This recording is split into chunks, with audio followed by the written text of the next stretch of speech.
Hi everyone, please subscribe to my channel. Blood Immortal Venerable, see playlist for other chapters and novels. I do not translate the novels. Credits goes to original translator and author of the novel. I only make it as an audiobook so it would be easier to just listen while doing other things. Credits goes to the author of the novel. I convert stories to audiobook for mental health, for multitasking purpose, for accessibility and time saving. Listening to audiobook is also beneficial for people who have disability. It improves our listening skills and improve our English comprehension, vocabulary and other things. So, thank you for listening. Thank you and thank you very much for your support. Chapter 721, Challenging Zen. The entire Oracle City was preparing for this decisive battle. Every day hundreds of runes were sent from the runic tower and placed all over the city. Every single warrior had stopped cultivating. As the time of battle approached, the air grew thicker. Cultivating would not change much, and they needed their focus on the right place. Every day there were over 100 spies from the World Commercial Alliance returning from the front line. The Heavenly Evil sect had chosen to attack Oracle City. This was not a surprise attack as they openly marched towards it. Eddie felt very confident in this battle and how easy it would be to destroy the entire Oracle City. The warriors of Cloud Hall were also in Oracle City. If Letitia and Zen chose to stay in the Cloud Hall, it would be a headache for Eddie because he was unable to break the sect protecting array. Eddie was glad that the Cloud Hall had chosen to join hands with the World Commercial Alliance, and he swore to himself that he would wipe out both sects in Oracle City. If Eddie defeated the World Commercial Alliance and the Cloud Hall, there was no force in the entire central region that could stop him. All the other fourth-grade sects like the mysterious Luna Hall, Black Mountain Sect, and Bloodwood Cliff, would have no other choice other than to surrender. Eddie had already planned to slaughter all of them. Report: the army of the Heavenly Evil sect appears 1800 miles to the south of Oracle City. Report: the army of the Heavenly Evil sect appears 1000 miles away from the Oracle City. Report: 600 miles away. Report: the army of the Heavenly Evil sect was slowly advancing and approaching Oracle City. With each closer mile, pressure grew within the World Commercial Alliance and the Cloud Hall. In the past few days, Letitia had calmed down and recovered. Zen and Letitia were deeply entangled and felt more in love than ever. He told her that his greatest wishes were to save his sister and marry Letitia in a grand ceremony. That was what he would do if he survived the battle ahead. Letitia protested coquettishly, "I'm the leader of Cloud Hall and you are a mere disciple. People will laugh at us." Zen never cared about what other people thought and he would marry Letitia despite him still being a disciple of Cloud Hall. After returning to Oracle City, Letitia and Zen rarely saw each other as they were both busy. The elders of Cloud Hall felt relieved seeing Letitia alive and well. They needed her more than ever now that the battle was imminent. Their alliance was not as strong as the Heavenly Evil sect. They needed their leader now more than ever. A day later Zen left the courtyard. The Heavenly Evil sect was closely approaching the city gates. Soon it would be the time to fight. In a plain dress, Margaret looked calmly at Zen with a slight hint of worry on her face. She was like an ordinary wife helping her husband get dressed and straighten his clothes. "Be careful," she said in a worried and trembling voice. "I will," Zen said as he nodded his head and quickly rushed towards the meeting room in Oracle City. She waited until Zen left. Blinking her eyes, she vaguely looked in his direction and as if still speaking to him, she said, "Don't worry. I won't let you die." Her soft and gentle eyes suddenly became cold and full of grievance. She reached for her space ring and quickly took out a black Taoist robe. This was the uniform of the disciples of Ethereal Spirit Sect. She was not one of them, but when she was 14, she made her father give her one. A few years had passed since she last wore it, and she had grown into a fine woman. She grew a few inches taller and her body was now a woman's body. The robe didn't fit her well, but she still wore it. She would fight today wearing that robe. She would fight against Eddie for Zen, for the Shi clan, and for the Ethereal Spirit sect. She was ready to face the battle. As she assured herself, Margaret quietly rushed out of the door. The warriors in Oracle City could see the army of the Heavenly Evil sect now. A large number of independent warriors had joined the Heavenly Evil sect and were orderly lined up. Warriors at the virtual tribulation realm floated in the sky as if protecting the army from any danger coming from above. Among them were two warriors at the life and death realm, Eddie and Simon. This great army was quietly standing just 10 miles away from the Oracle City. There were some very strange things amidst the warriors. One of them was a huge lamp that was being held by over 100 warriors at the internal elixir realm. In the middle of the lamp was a huge unlighted black wick. On the other side of the lamp were two huge coffins. One was black and the other white. Everyone was secretly wondering what was inside those coffins. In Oracle City, Dylan, Hobbs, and Haber were ceremoniously standing at the top of the city wall silently observing the army pressing closer and closer. The ancient tycoon of the World Commercial Alliance sat in his chair with his eyes shut in meditation. Letitia and the warriors of Cloud Hall were standing there as well, looking at the heavenly evil sect indifferently. Suddenly, a flash of light floated over them, revealing Zen's arrival. As he landed, he warmly glanced at Letitia, who returned the look. There was so much affection in their eyes. Zen shifted his gaze and stared at Eddie standing in the distance. Even though they were separated by 10 miles, they could see each other. Eddie suddenly moved towards Oracle City while laughing crazily at the warriors standing on top of the city wall. Our heavenly evil divine kingdom will definitely control the central region. This is simply inevitable. As the saying goes, those who submit will prosper, those who resist shall perish. The heavenly evil divine kingdom represents the heavens. If you are willing to surrender, I will not refuse you and will welcome you with my arms wide open. But if you try to resist me, you are doomed. Eddie's life vitality amplified his voice and spread it so that it could be heard all across the city. His voice was loud and clear like thunder. All the warriors and mortals in Oracle City felt their ears hurt from the shock. All of the warriors in Oracle City were silent and not a single one of them moved. Eddie surely did not expect his speech to have any effect other than to raise his army's morale and lower his enemy's spirit. UHA! UHA! UHA! His army roared as Eddie finished speaking. Dylan was about to speak, and as he opened his mouth, Zen shouted, "Shoot!" using his life vitality so that he could also be heard by everyone. His voice sounded like a clap of thunder, just as rough and assured as Eddie's. He couldn't help but to speak his mind even if it sounded vulgar. It was a simple and powerful word completely disregarding the heavenly evil divine kingdom. Eddie's face flashed with anger and quickly changed to greed. To Eddie, Zen was like a moving treasure trove. It had only been a few years, but this little brat had already gained so much power. If Eddie could kill him, he would obtain whatever power that belonged to him. That was all he wished, to destroy Zen and become invincible. Zen, do you dare to fight me now? I recall last time you ran away half across the central region for your life because you were too scared. Are you going to act like a coward this time too? Eddie sneered at Zen. His body was covered in black aura. It was quite common for the leaders of both armies to challenge each other before a battle began. Even during a war among mortals, they would challenge each other. The leaders of both sides would fight and the morals of the victorious side would naturally rise, while the defeated side would have their morale plummet. Eddie was now challenging Zen to fight. After all, he was a warrior at the life and death realm and he was considered the strongest in the central region. If he had to challenge someone, it should be Letitia or the ancient tycoon of the World Commercial Alliance that held a higher status. But Zen was the one he wanted to challenge, fight and destroy. The ancient tycoon opened his eyes and gently floated up from his chair. He then shouted to Eddie in an extremely hoarse voice, "The great #1 warrior of the central region is actually challenging a junior. You are crossing the line. How about I play with you for a bit?" Just like Zen and Eddie, the ancient tycoon's voice could be clearly heard by everyone across the Oracle City. Letitia also floated up and smiled at Eddie. "Eddie, I am the leader of Cloud Hall, yet you are challenging a mere disciple. Aren't you afraid of losing your face?" Eddie let out a cold snort. His eyes were like daggers as he glared at Zen and he asked, "Zen, do you dare?" Chapter 722, The Fight. Zen clenched his fists tightly. Although he maintained a calm expression, he was abnormally excited. When he was still in the Cloud sect, Zen had already listed Eddie as someone he had to kill. Even if he managed to save Yan, he had to kill Eddie. Eddie had become such an obstacle to his cultivation, and the only way to remove that obstacle was to kill him.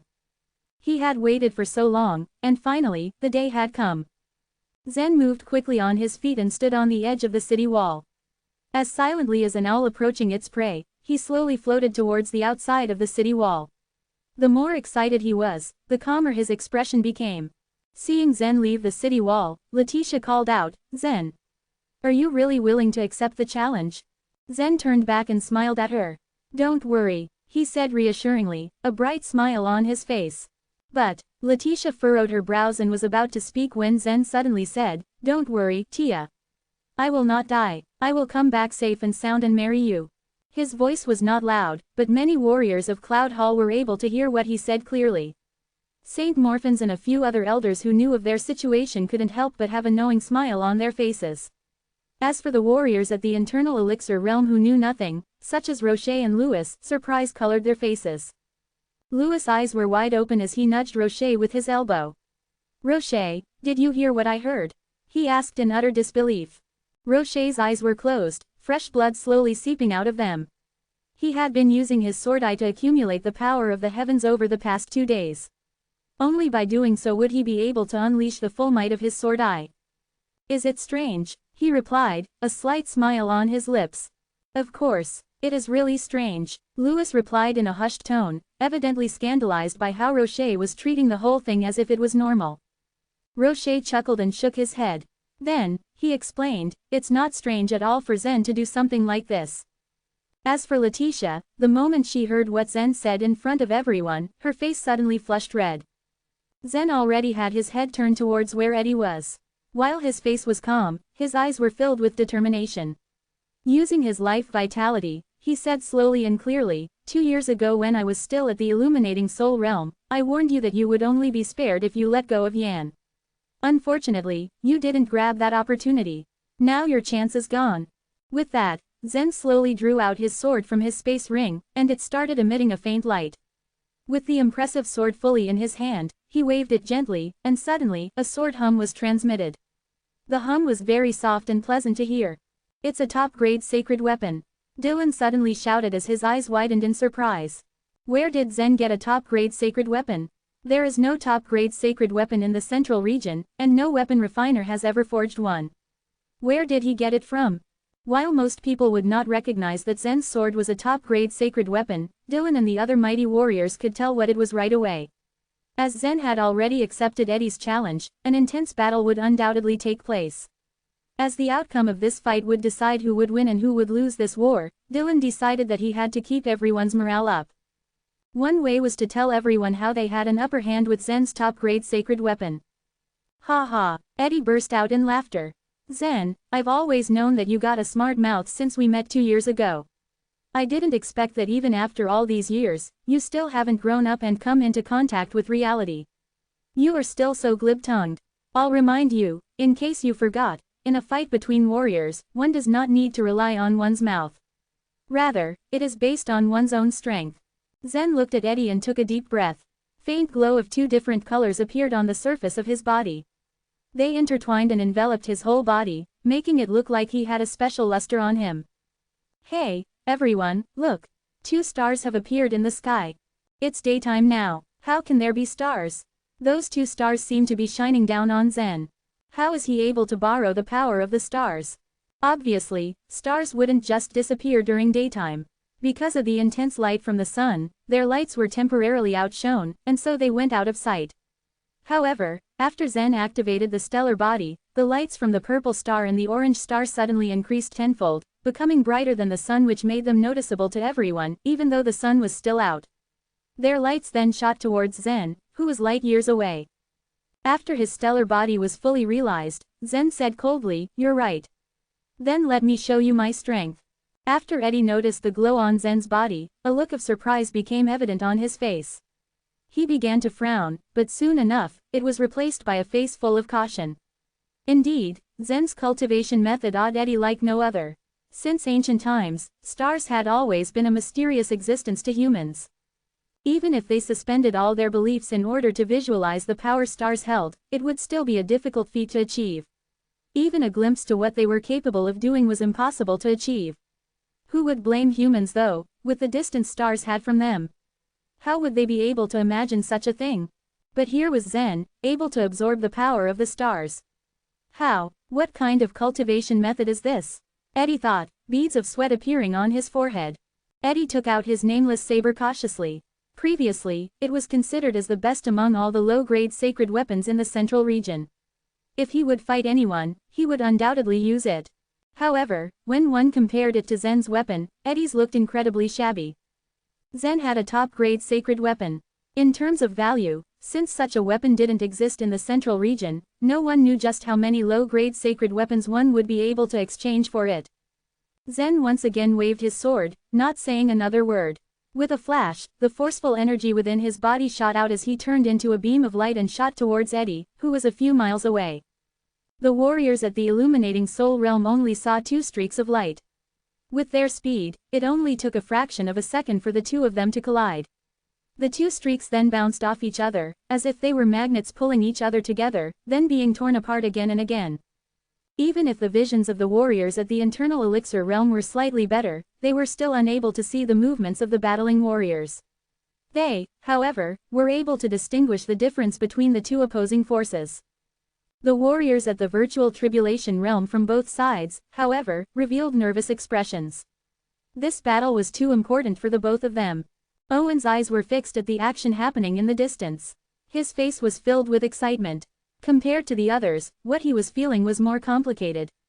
Zen's victory did not just mean that the morale of Oracle City would be greatly increased, his lover and Zen's sister shared the same fate. Even though Owen couldn't see the two of them because they were moving at an incredibly high speed, he still clenched his teeth, trying to distinguish Zen from Eddie. Zen's gaze was filled with killing intent. He had been waiting for this battle for so many years. Because he came in with the sole goal of winning, he did not hold back every time he attacked. As he rushed towards Eddie at a high speed, he made sure that his sword was pointed towards Eddie's heart. No move. His attack looked crooked as his target was Eddie's chest. There was nowhere else he wanted to stab Eddie but deep into his heart. On the other hand, Eddie held the nameless saber horizontally. Zen's sword was a top-grade sacred weapon after all, and he was at a disadvantage. At the very least, he did not dare to use the nameless saber to block Zen's sword. Clang! Eddie lightly touched Zen's long sword with his blade, and skillfully swung it away. However, just as Eddie deflected Zen's sword, Zen said faintly, "That's going to be useless."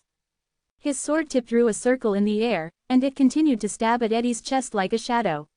The "no move" didn't mean Zen had no move. It was a move created by Zen. He would only perform a single move, but it would manifest a countless number of moves. It was an unbreakable move. When Eddie saw that he could not avoid Zen's sword attack, his face changed dramatically, and he quickly retreated. Suddenly, a strange smile appeared on Zen's face as he gently raised the sword in his hand. The sword attack that originally looked normal suddenly underwent a tremendous change. After Zen tried to stab Eddie with his sword, it was followed by a sharp sword radiance, extending the tip of the sword. Because of that, it continued shooting towards Eddie's chest. As Zen's no move combined with all the other basic sword moves, he had already reached the stage where he could use his sword as freely as he wanted. Eddie's expression changed once again, and his body became rigid. All of a sudden, he came to a halt. The sword radiance cut into his ribs, causing blood to spurt. Chapter 723, Contempt. All the martial artists in Oracle City were overjoyed. Before the battle, everyone had been apprehensive due to the difference in cultivation levels between Zen and Eddie. Eddie was someone who had gone through 4 life and death crises and each one had effectively strengthened him as a warrior. Zen, on the other hand, was in the middle stage of the virtual tribulation realm. Though it was an impressive feat for someone his age, the disparity between his and Eddie's cultivation was still quite big. Sure, Zen had been able to take on internal elixir realm warriors and even divine level talents even when he was just an illuminating soul realm warrior. But the difference between the illuminating soul realm and internal elixir realm was entirely different compared to the difference between the virtual tribulation realm and the life and death realm. This was the primary reason why both Letitia and the ancient tycoon had tried to stop Zen from taking on Eddie's challenge. The only one who could challenge a life and death realm warrior was another life and death realm warrior. Warriors who reached this stage were considered the best in all of Central Region. Those at the virtual tribulation realm were simply incapable of facing off against their life and death realm peers. This was the root cause of everyone's concern. No matter how skilled Zen was, the fact remained that Eddie was still a more experienced warrior. Of course, both Letitia and the ancient tycoon were constantly vigilant in making sure that Zen would not be harmed. Even if the one-on-one fight had been agreed upon, Zen's safety was still of paramount importance. This was often how sect battles worked. Even if a sect willingly sent a warrior to battle, they would not allow their champion to die by their enemy's hands. This was a tradition that had been kept in practice for thousands of years and this battle was no exception. On the other hand, if Eddie was ever put at a disadvantageous position, Simon would also not hesitate to attack. Zen had managed to land a strike on Eddie with his very first attack, much to the joy of the World Commercial Alliance. This attack signified Zen's ever-improving prowess and the fact that he had the strength to challenge someone above his level. Zen is so strong. Not only has he broken through to the middle stage of the virtual tribulation realm in just 2 years, he can also go head-to-head with a life and death realm master. Indeed, but you forget that Eddie is not just an ordinary life and death realm warrior. If Zen can keep up with Eddie's strength, then an ordinary life and death realm warrior may not even be his match. You're right, I think the life and death realm leader of Cloud Hall is probably weaker than Zen. If he manages to break through to the life and death realm, I have no doubt that he'll be able to face off against Soul Sea realm warriors.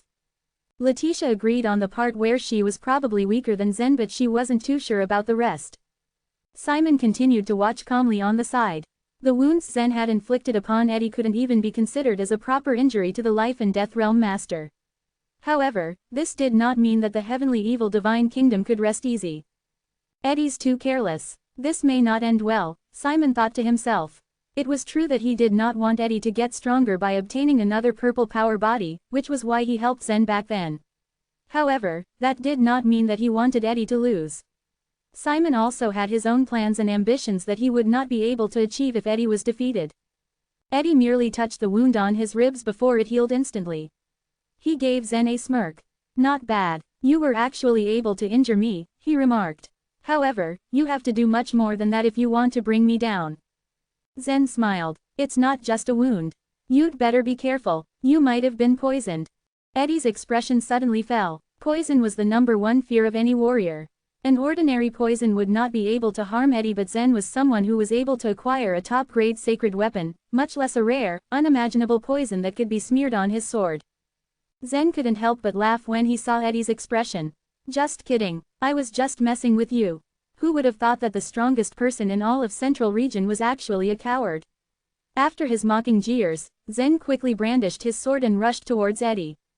Eddie had already been wounded once by Zen's sword. He was not about to get hit a second time. Eddie held up the nameless saber on one hand and clenched his fist in the other. A dark golden light then emanated from his body. Let's call it a day, brat.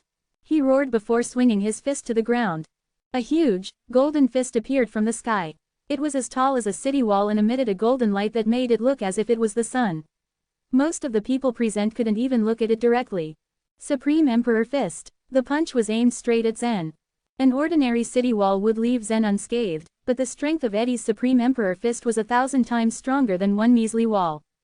Boom! It was fortunate that Oracle City spanned a huge amount of area, as the punch instantly left a huge, gaping crater several miles wide and 100 feet deep just in front of the city gates. Zen lay in the center of the crater. From the top, he looked like a single, solitary, and insignificant dot. Our Emperor is mighty. Our ruler is mighty. Our Emperor is mighty. The entire heavenly evil sect began to celebrate, loudly praising the strength of their emperor. It was only after reaching the Soul Sea realm that Eddie would officially qualify as an emperor, but since he had built his divine kingdom ahead of time, he could more or less be considered as one. However, when it came to technicality, his strength was still insufficient to make him a full-fledged emperor. Letitia was beside herself with worry. Zen was clearly strong enough to withstand such an attack, but she wasn't sure whether he would be injured. On the west side of Oracle City, Margaret looked out and could see the deep crater that had formed from a distance. She could no longer remain calm at the sight. Never in her wildest dreams did she think that Eddie would be this strong. Could Zen resist a blow like this? The force of Eddie's punch could probably smash mountains. I wonder if Zen even survived. I've heard Zen's body is special and almost invulnerable, but I don't think he could withstand that. He was able to injure Eddie despite only being at the virtual tribulation realm, but that was probably his limit. It's only understandable that he couldn't beat such a strong opponent. The warriors were abuzz with their discussions. But they all spoke too soon. Zen quickly reappeared on top of the pit. He shrugged his shoulders and patted away the dirt that settled onto his clothes. Granted, there was a bit of blood that trickled down from the corner of his mouth, but he treated it as if it was nothing. It's just so, he sneered, smiling coldly at Eddie. The discussions immediately halted once Zen made his reappearance. Everyone quickly realized how wrong their judgments were. Eddie huffed at the cocky smile on Zen's face. You're being stubborn.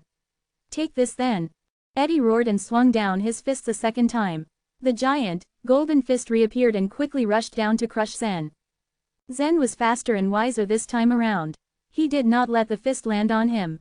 Rather, he waved his hand and let his forceful energy rush out of his body. The starlight within him began to circulate and surge towards his hand. As I said, it's just so, but you don't know your own limits. He laughed coldly before punching towards the sky.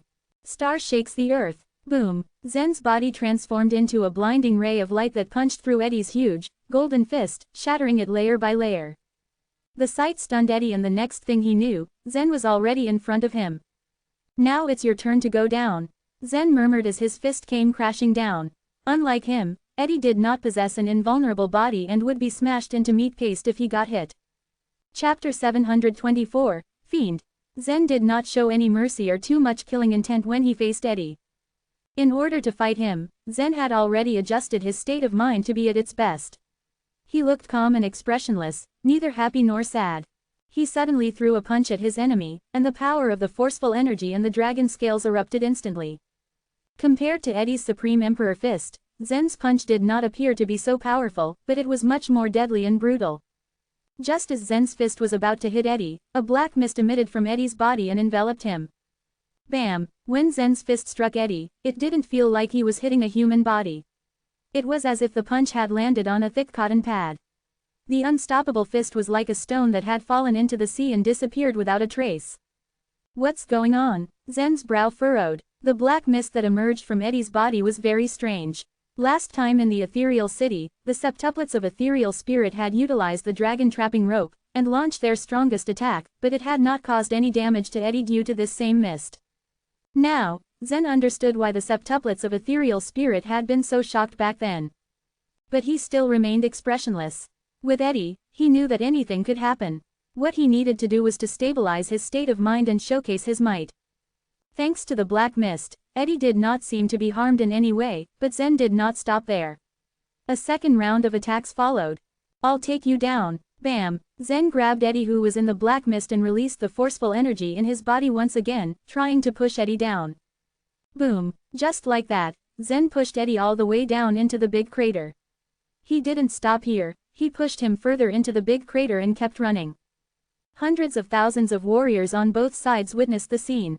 Zen continued to force Eddie to the ground, causing dust to billow all the way up. The two of them were completely engulfed in the smoke. 1 lap, 2 laps, 3 laps. Zen was still holding Eddie down and running, plowing deep ditches that formed circles in the crater. Finally, Zen stopped. His eyes now had a faint killing intent. He threw his fist at Eddie again and a wave of intense explosions was heard. Boom, boom, boom, boom. It was as if many firecrackers were going off at the same time, the way they did during New Year celebrations. In the corner of the crater, smoke and dust were blooming like a mushroom. Nobody was able to see the battle clearly. On the city wall, the warriors of the World Commercial Alliance and the people from the Cloud Hall felt their blood boiling as they watched this scene. The strength of the Heavenly Evil sect was unimaginable. It wasn't because of the hundreds of thousands of independent warriors they had, nor was it because of Simon. Eddie alone was responsible for its reputation. He was the strongest person in the central region, and it was a well-deserved title. In the past few decades, no one had been able to shake Eddie's position or test his true strength. He was like a nightmare floating above all the sects in the central region. His power alone was more intimidating than that of the Cloud Hall or the Ethereal Spirit sect. He was on par with the World Commercial Alliance. This was also the reason why the small circulation killing array set up by Zen at the Cloud Hall had caused a sensation in the entire central region. The Cloud Hall possessed a terrifying array that could block someone as powerful as Eddie, so no one in the central region could shake the Cloud Hall. The sect protecting array had already placed the Cloud Hall in an invincible position. However, it was just a shield. It was common knowledge that the Cloud Hall's overall strength was inferior to that of the Ethereal Spirit sect or the World Commercial Alliance. Therefore, back then, the Ethereal Spirit sect was still the #1 sect in the central region. Now Zen had once again completely overturned the very concept that their mind had been founded on. A Cloud Hall disciple was actually forcing Eddie on the ground. Wasn't this a bit too much? Eddie doesn't seem to have the power to fight back at all. I'm afraid that Zen's true strength has already surpassed that of the leader of the Cloud Hall and the ancient tycoon of the World Commercial Alliance. He was a warrior in the illuminating soul realm 2 years ago. The speed at which he has risen is so incredible. This is a big blow for us. But it feels great to see him beating up Eddie like that. Zen's impending victory greatly boosted the morale of the martial artists of the World Commercial Alliance and the Cloud Hall. On the other hand, the morale of the hundreds of thousands of disciples in the heavenly evil sect started to plummet. Can the Lord make it through? The strongest warrior in the central region actually got beaten up by a young man who was only 20 years old. If I hadn't seen it with my own eyes, I wouldn't even believe it. He is just 20. You have underestimated Zen. When he was only at the illuminating soul realm, he was able to crush ordinary divine-level talents at the internal elixir realm. This kind of person is probably beyond ordinary concepts of talent. The central region is not the place for such a figure. What if the Lord really loses, or gets killed by that kid? Humph, that will not happen. If the Lord doesn't have the strength to take down this child, our heavenly evil divine kingdom will be a joke. Don't worry, the Lord will not lose. Many martial artists of the heavenly evil sect were anxious. The fact that their leader, Eddie, was being beaten up ruthlessly was hard for them to digest. After all, most of them had only joined the sect because of Eddie's reputation. They didn't expect him to be thrashed so badly by Zen. Zen's attacks were continuous and intense, and he had poured all of his power into pummeling Eddie's body endlessly. But every punch seemed to have little effect. It was like hitting a cotton pad. Eddie's body seemed to have entered a strange state under the cover of the black mist. All the blows that struck his body were erased without a trace. In the end, Zen was gasping for breath and decided to stop. He stared coldly at the black mist in front of him. He had used almost all of his strength in this round of attack.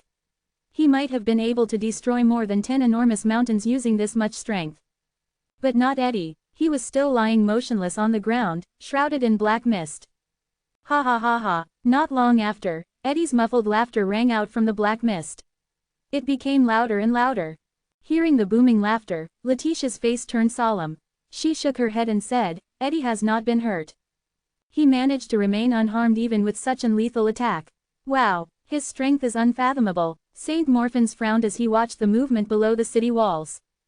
As for the ancient tycoon and the 3 leaders of the World Commercial Alliance, they knew full well that Zen would not be able to kill Eddie, but at this moment, they all remained grim. Eddie's strength was beyond their imagination. On the other side, Simon was expressionless. He was feeling conflicted. Eddie being too strong or too weak was not a good thing for him. As for the many independent warriors of the heavenly evil sect, they now looked cheerful and hopeful. They knew that their lord couldn't possibly be so weak. The black mist surrounding Eddie gradually dissipated, and his tall, robust figure slowly revealed itself. His entire body was now covered in a layer of black scales, and a thin, long horn had sprouted on his head. You have truly surprised me. Within 2 years, you have grown to be able to threaten my existence. I never expected such a talent to be present in the central region. As he spoke, he slowly floated up into the air. With a vicious light glinting in his eyes, he stated, however, your strength is not enough to defeat me. Zen's eyes were as calm as water. He asked, not enough? Do you think I am weaker than you? Your strength is far from enough. Eddie roared, all the bones in his body began crackling. It was as though his bones had rearranged themselves, and his entire body underwent an astonishing change. The lower half of his legs bulged forward, as though they were an animal's legs.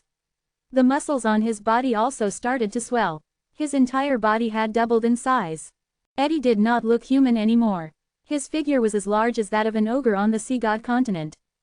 Zen was surprised to see this change in Eddie's body. He seems to have some kind of special bloodline. What kind of race does he belong to? Is he an ogre, or a dragon, or another race? He thought to himself. A faint voice rang out in his mind. It was the cyan dragon who answered, you guessed right, Eddie belongs to another race. But he is not a descendant of any of the over 100 races in the upper world. He is a fiend from the netherworld. A fiend. Zen's heart skipped a beat, but he calmly stared at Eddie, who was standing not too far from him. Chapter 725, Netherworld Shaking. Hell, Netherworld, Fiends, and Ghosts. There were many records about these things in Central Region. However, they were all classified as legends that people would normally not be able to see with their own eyes. These legends were often described in a mystical but insubstantial manner in all sorts of books and fantasy stories. The authors would also take the liberty of adding a bit of flair in their storytelling. The existence of these things was uncertain but, judging from the cyan dragon's words, Eddie was indeed someone who had the fiend lineage. Basically, Eddie was a living fiend. Zen had no idea how Eddie obtained his lineage, but the low-grade sacred weapon in his hands had the ability to summon the netherworld yaksha.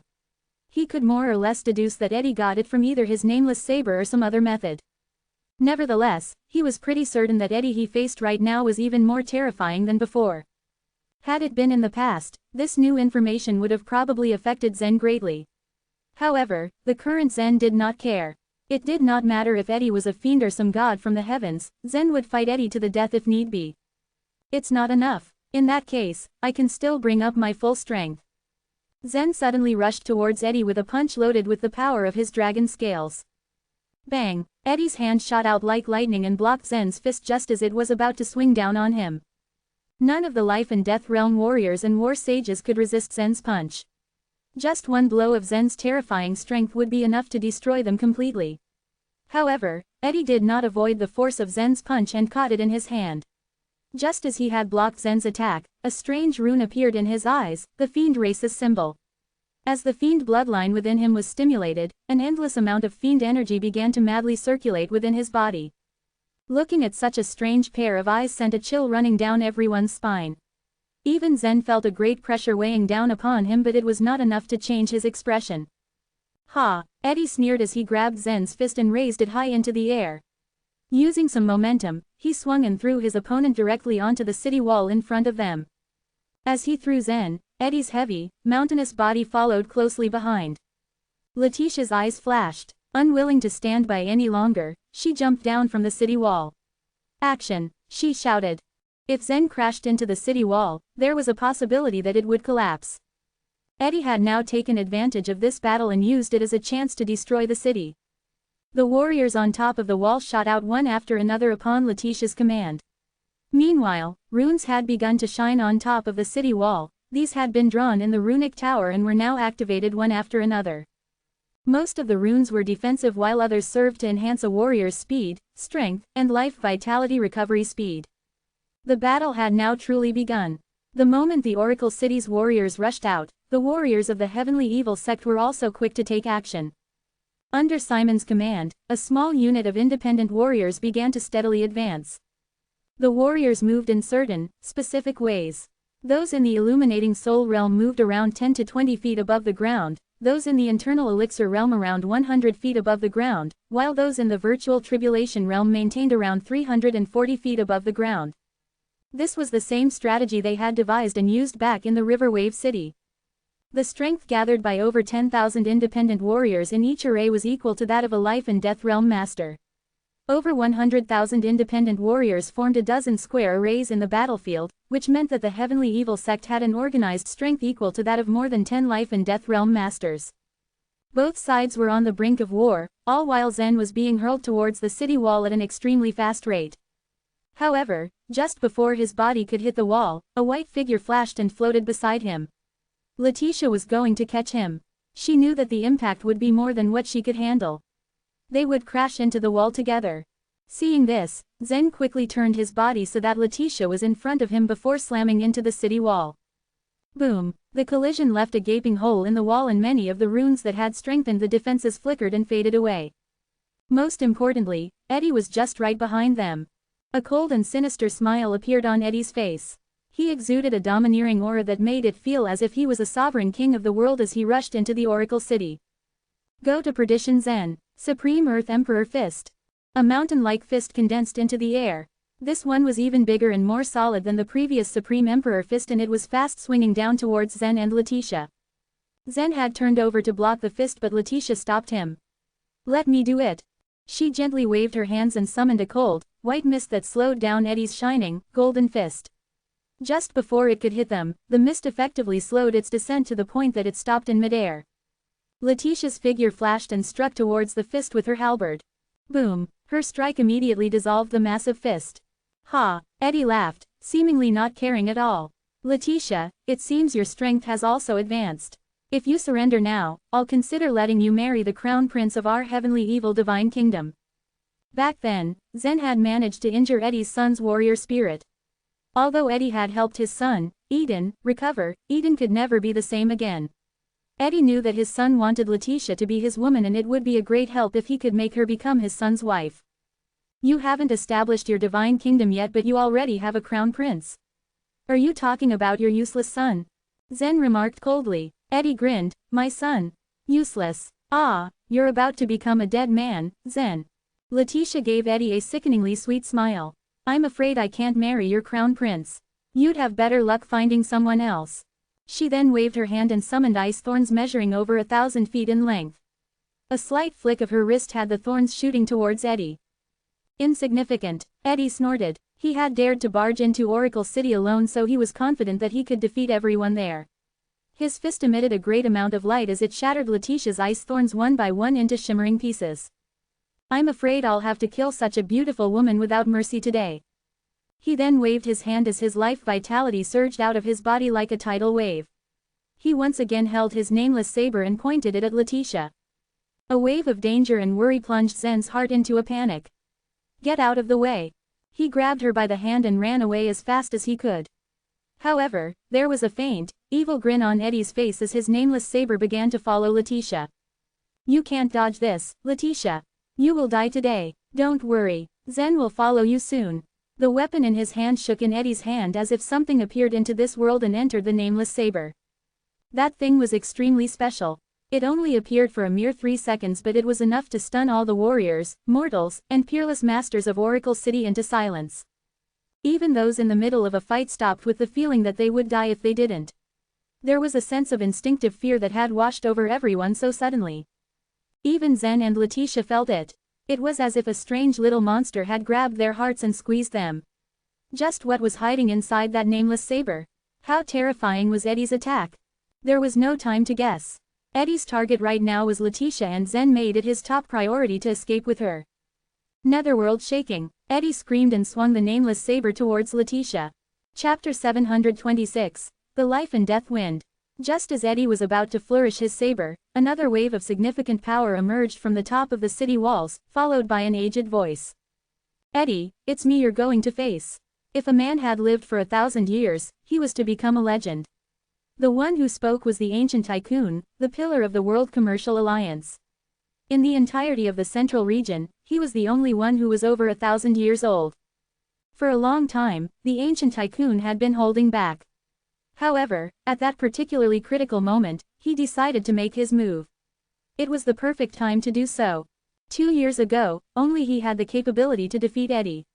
After Zen killed Marilyn during the martial arts contest, Eddie tried to end him, too.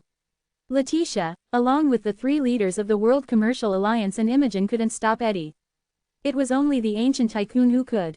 That meant that the strength of the ancient tycoon was at least the same as Eddie's.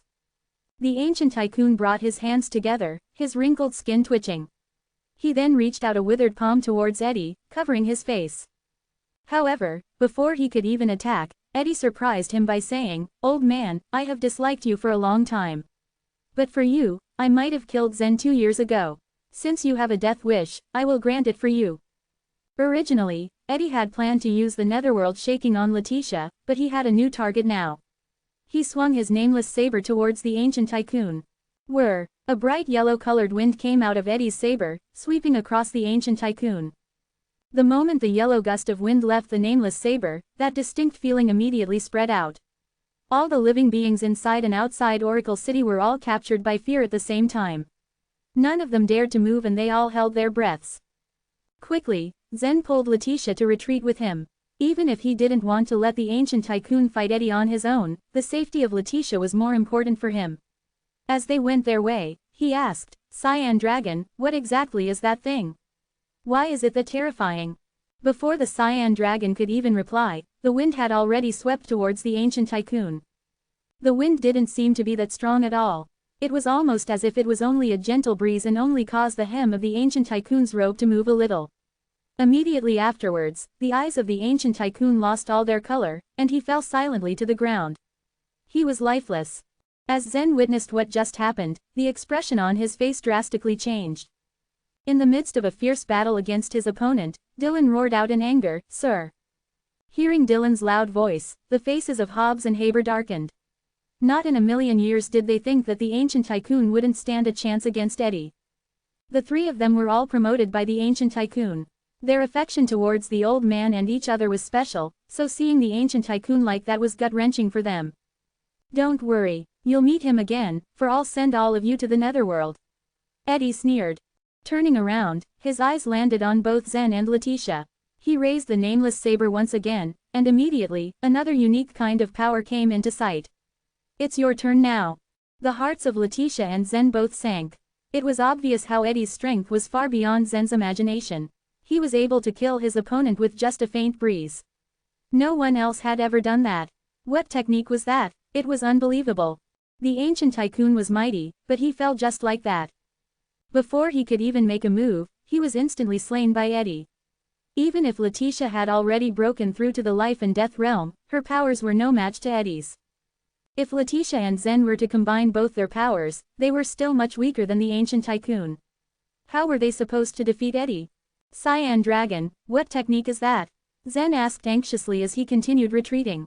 Eddie is using the life and death wind from the Netherworld River, the Cyan Dragon responded in a cautious tone. Life and death wind, what is that? Zen asked, obviously having no clue as to what it was. That kind of wind only blows on the Netherworld River. Even the evil beings that live in and out of the river cower in its presence. Those who are blown by this particular wind shall die immediately. The dragon explained. Is there any way to resist such a thing? Zen asked with a hint of hope in his voice. The Cyan Dragon sighed and said, it's strange, really. Theoretically, no one can control the wind. Even when fiends walk on the Netherworld River, they will carefully avoid it. I don't know how Eddie manages to control it. Even if the dragon didn't directly answer Zen's question, he knew exactly what he meant. There was no known way to resist the life and death wind. At that time, Zen and Letitia were only traveling back and forth in the Oracle City to spare them some time. Eddie was too busy to care about the battle that was going on at the top of the city walls. It was as if he never really cared about the outcome of the battle at all, like it had nothing to do with him.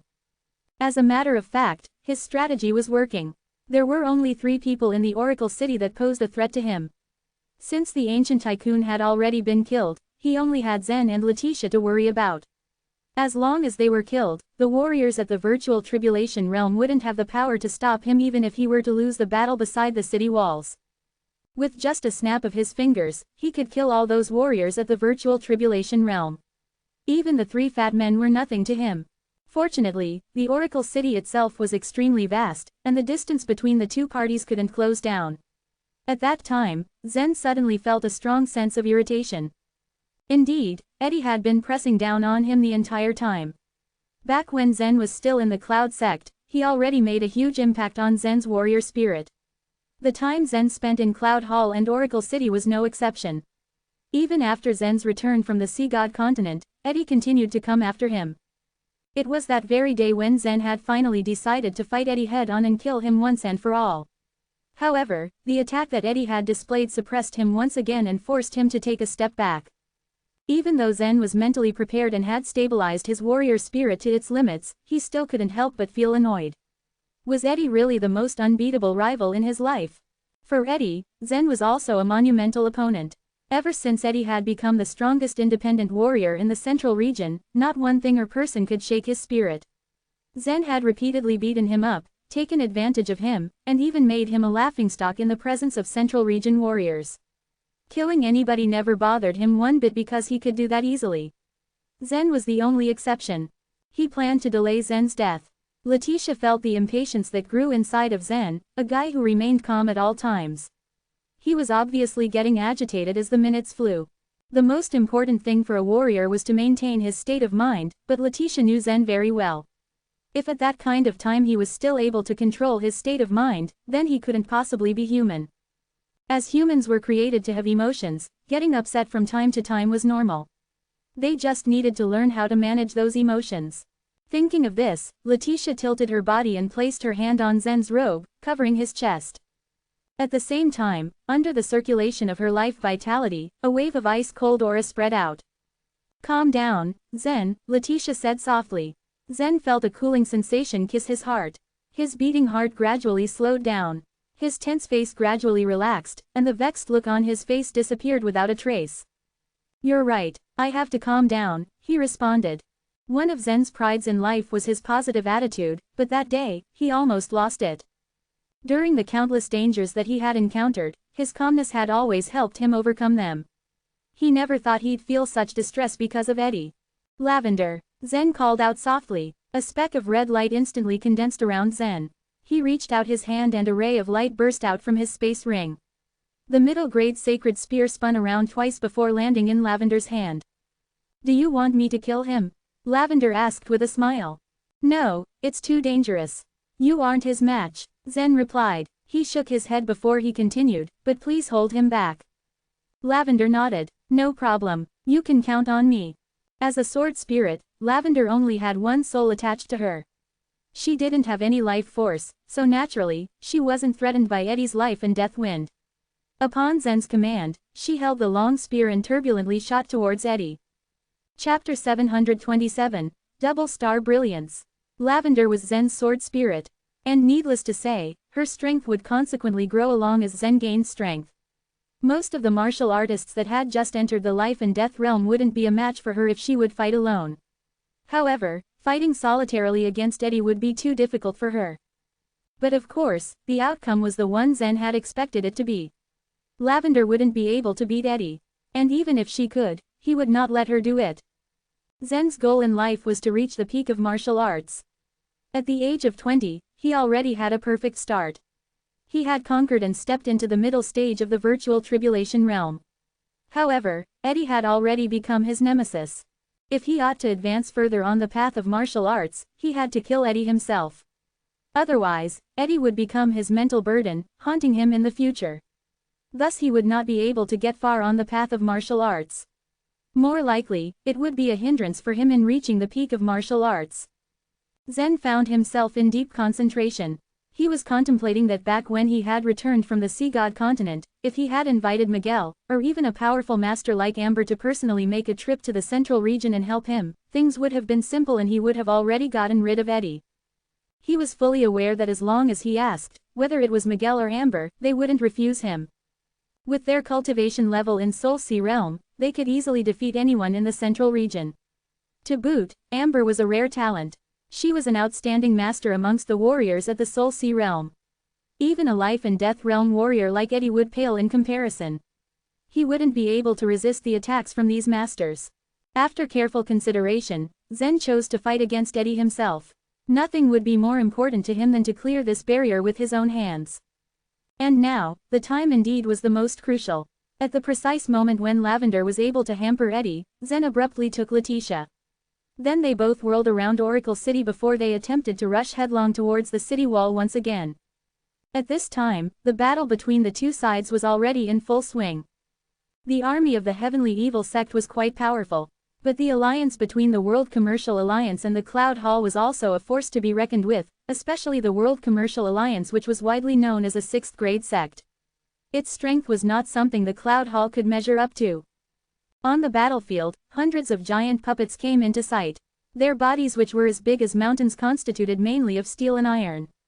Under the command of the puppet technique, they simultaneously charged towards the army of the Heavenly Evil sect. Thousands of lives would be gone in an instant every time a solitary puppet rushed forward to attack. Two coffins on the side of the Heavenly Evil sect opened concurrently as two giant zombies emerged. Like a wind, these two moved in such precision as they rounded the area, killing 2 to 3 virtual tribulation realm cultivators successively within a span of several minutes. In addition to these two zombies, a massive lampstand was also set ablaze on one part of the battleground. Amidst the wild display of flaring flames, a phoenix materialized. However, this phoenix was not a real super legendary beast. It was about just the same as Letitia's ice phoenix. They were only both spiritual projections. But the Fire Phoenix's power was strongly significant and must not be underestimated, as it was notably a far cry from that of the strength possessed by an ordinary virtual tribulation realm warriors. On its first appearance, the Fire Phoenix bellowed a loud piercing cry and flew towards Oracle City. And those general warriors, hearing the terrifying sound, could only flee in all directions. The 3 leaders of the World Commercial Alliance, on the other hand, were all sad about the ancient tycoon's death. But they chose not to be affected by this, as they did not have much time to be sorrowful in the face of the life and death battle of the World Commercial Alliance. At this moment, the three leaders were intensely fighting another life and death realm warrior of the heavenly evil sect, Simon. All in all, the overall situation worked to the disadvantage of the Oracle City. But still, the most crucial battle was between Eddie and Zen. Many people's eyes were apparently fixed on Zen as soon as he returned to the battlefield. Surprisingly, among all the warriors present, whether it was the warriors of the heavenly evil sect or the warriors from the Alliance, none of them interfered with the fight between Zen and Eddie. Whoosh! Lavender transformed straightway into light spots as she wrapped around the long spear and shot towards Zen to return to his body. She was defeated by Eddie. "Where is Eddie?" Zen asked Lavender. After they rushed out of Oracle City, Zen did not see Eddie follow them out. So he vigilantly probed about Eddie's location. "The moment Eddie defeated me, he went into the ground. Be careful," Lavender warned him cautiously. Zen nodded as the two rays of starlight on his body slowly flowed separately and jumped into the air. Alas, Zen still could not harm Eddie. He had already tried his best and even used all his power. It was too ironic. How come that the ogres whose bodies were far stronger than that of the human race could not be able to withstand the force in Zen's hit, but this Eddie was left unharmed even after taking so many punches from him? This fiend's body was too powerful. Zen let himself focused. To fight against Eddie, he could only use that one move, and he could only strike it for once. When the starlight split apart, it rushed fluidly towards Zen's hands. A beam of orange light became visible on one of Zen's hands, and a beam of purple light appeared on the other. Soon after, a faint light encased his eyes, making his presence more dignified. On top of the general guide recorded on the stellar body, there were also 8 moves. The first move was the so-called Star Shakes the Earth, which was the easiest to grasp among them.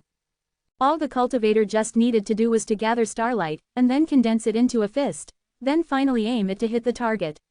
With a minimal boost of the power of stars, it could burst out a terrifying force. Zen had utilized this first move against the original owner of the Tower of Sin during the test held at this tower. The owner failed to withstand its power, consequently leading to his defeat.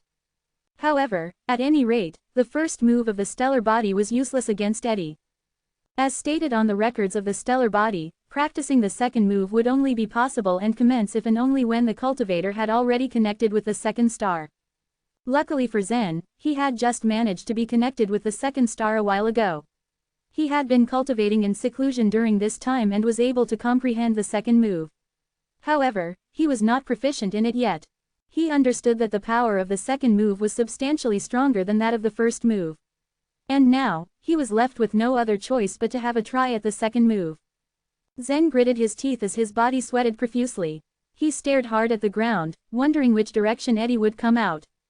At that particular instant, however, when Zen was scouting for Eddie's trace, 2 bright yellow winds suddenly blew from not too far away. It was the life and death wind that Eddie released with the nameless saber. Eddie laughed sinisterly. "Now, both of you can go die." Dodge. Zen was stunned for a brief moment when he saw the bright yellow winds, but with his quick reflex, he immediately dragged Letitia and sank down. To everyone's astonishment, when the life and death wind surfaced, it was as if it had a soul of its own. The winds just floated smoothly towards Letitia. The life and death wind was indeed exceptionally unusual.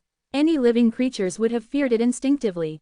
Therefore, every time this life and death wind came into sight, everyone's heart would almost stop beating, and they would all stare blankly at the 2 bright yellow winds, as if they were anticipating for their last breath.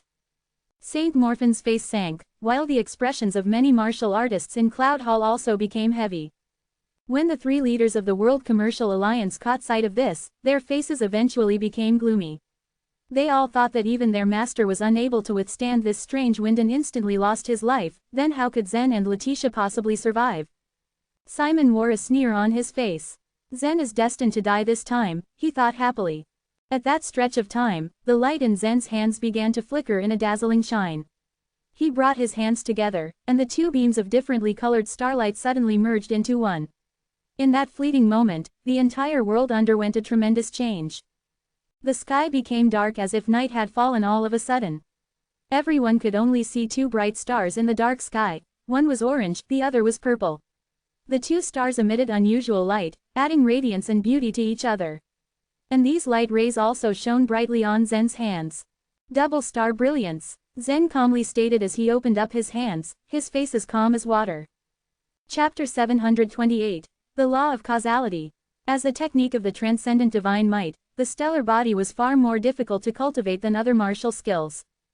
Just the thought of using the perception to traverse through the great universe alone was enough to stop almost all the martial artists. After that, communicating with the stars was even more difficult. Once one successfully mastered it and used the power of the stars to fight, coupled with his forceful energy, his power would be far beyond what an ordinary martial artist could imagine. Back in the days, the Lord of Stars was invincible in the upper world with his stellar body technique. The first move of the stellar body technique, Star Shakes the Earth, was only its most basic application. Even so, it was enough for Zen to deal with the top-level warlords when he was a war general. The second move was a lot more complicated. It required the user to combine the energies of several types of stars to produce a much stronger power. Many stars had completely different characteristics. Some were unusually gentle while some were restless. When the forces were combined, they could reject each other. Once the warriors had mastered the second move, their power would increase exponentially. So far Zen had only managed to combine 2 stars. The more stars Zen could combine in the future, the stronger his power of the second move would be. In truth, the second move alone could be used as a separate martial skill and therefore it would take a long time to cultivate. As Zen separated his hands, the purple and orange star lights became intertwined. The 2 different types of star powers, like boiling water, formed a small body of light.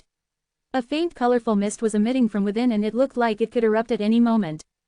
When Zen cultivated, he had mixed the 2 starlights together, but he could extract only very little power, about the size of a grain of rice.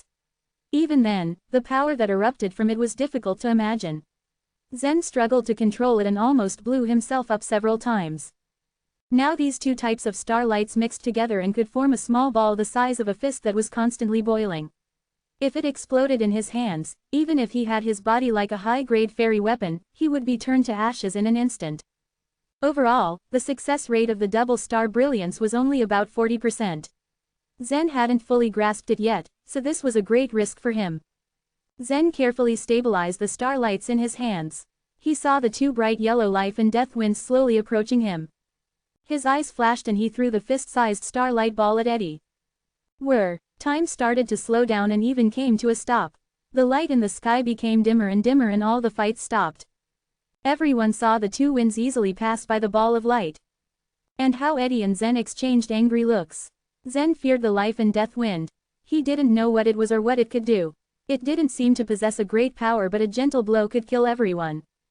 On the other hand, Eddie was afraid of the small ball of light that was rapidly flying towards him. The ball of light that Zen had thrown contained power that he could not imagine. Even though he had turned into a fiend and his body had reached the limits of life, he still would not be able to block it. If he was hit by it, he would probably die. When this thought flashed past Eddie's mind, he didn't dare to stop for even a second. He began to retreat rapidly. In just a few seconds, the small ball of light split open. Years later, this fight became known among the warriors in the central region as the defense battle of Oracle City, and those who had participated in this battle would always bring up the moment of the fight between Zen and Eddie. This had been an unforgettable moment for hundreds of thousands of warriors. Not even time could erase it from their memories. This story had become a legend to be passed down from generation to generation in the central region. Everyone saw the 2-color ball of light burst apart and 2 different starlights shooting up to the sky. The sky lit up and a massive fireball appeared in the sky. Eddie was standing at the center, and everything within a radius of a few miles around him disappeared, including a section of city wall. A piece of land and everything on it disappeared in a blink of an eye. Those who survived the blast had been imminently hit by its sound and thundering strength which caused blood to trickle down their ears. All the martial artists fixed their eyes on Eddie's frightening power and ignored Zen. The 2 life and death winds were like true death gods as they blew in front of Zen and Letitia. They were unstoppable and could pierce through everything, including space and time. Desperate thoughts crossed through Zen's mind. What should I do? How can I defeat the life and death winds? Would Lavender know how? Would the knowledgeable and talented Cyan Dragon know how to fight this? Just as these thoughts ran through his mind, the 2 winds hit him and Letitia separately as if consciously targeting each one of them. Puff, puff, there was a faint sound that could barely be heard. There was no way out. When the life and death wind possessed Zen's body, he felt completely powerless. He turned around and looked at Letitia. He saw her staring back at him with frightened eyes. Zen felt that his life force was slipping away at an alarming rate, and so did Letitia. She no longer looked like the authoritative leader of the Kadhal. Her face was filled with panic, just like a lost little girl searching for her home. She kept staring at Zen without saying a word but looking as scared as ever. Out of nowhere, Zen heard a faint voice talking to him. It was the cyan dragon in his head. I remember now. The life and death wind contains a trace of the law of causality, so it is powerful. I wonder if the heavenly fragment can resist it. The cyan dragon was speaking in his mind, but his voice sounded like it was coming from far away, as if he was speaking from the horizon. What is the law of causality? Zen asked, but he found that he couldn't pass on his consciousness to the cyan dragon. He stood there helplessly looking at Letitia when, suddenly, as if pushed by an invisible force, she was thrown into his arms and they both fell to the ground. The law of causality is a principle that states nothing can happen without a cause. Life is the cause and death is the effect. Therefore, if one touches the life and death wind, he will die, Lavender said. She continued, Zen, you have to use your life vitality to open your space ring and take out the heavenly fragment. Her voice also sounded far away and unreal. Zen felt his body become numb and rigid. He thought he was slowly dying. Lavender couldn't use his space ring because it had his mark. If she forced it open, the entire Sumeru space would explode. In this instant, Zen felt too weak to use his life vitality. He was so tired and sleepy. Right now all he wanted to do was to curl up and sleep. His father hoped his journey of life never ended. Could this be the end of his life journey? Zen struggled to open his eyes. He saw Letitia lying in his arms with a serene face as if asleep and having a beautiful dream. Zen felt grateful. Maybe this is a good ending. Maybe this is a good way to go without pain, he thought. Zen, use your life vitality. Just a little is enough. He could hear Lavender's voice again. Do you want to die? Use it now. Think about your sister. She's still in Eddie's hands. Even if Eddie dies, the others will never let her go. Do you want that to happen? Yan Luo. As he heard his sister's name, his heart started beating again. It was a weak and faint beat, but he had come back from the dead. He woke up. He had to save Yan. He couldn't give up now. A wisp of life vitality came out of his belly and flew through his meridians, directly pouring into the space ring. The seal that had once locked the ring had been broken and it had become ownerless. Lavender quickly took out a small fragment from the ring. This fragment had a phoenix pattern engraved on it. As carefully as possible she activated the power within the fragment. The law of causality reigned all other laws. It was an unreasonable and tyrannical law that stood above all powers when compared with the various original laws of the world. The natural law was the foundation of all causality, but even Lavender wasn't sure if the fragment could destroy the causality that formed the life and death winds. Chapter 729, Contempt. Everything in the world had a cause and an effect. This was because those who lived in this world were destined to lead a difficult life. With hard work and cultivation, warriors succeeded in making great achievements in the name of martial arts. Why was that? Compared to other kinds of law powers, the law of causality was the purest and most direct. But the cause and effect of all things were built upon the foundation of nature law. When one nature law was created, all causalities were decided. Therefore, the power of the law of causality was the top authority of the nature law. No one in this world could completely comprehend the law of causality unless they were transformed into the nature law. Lavender looked at Zen nervously. Although there were several causes and effects within the heavenly fragment, it was still only a fragment.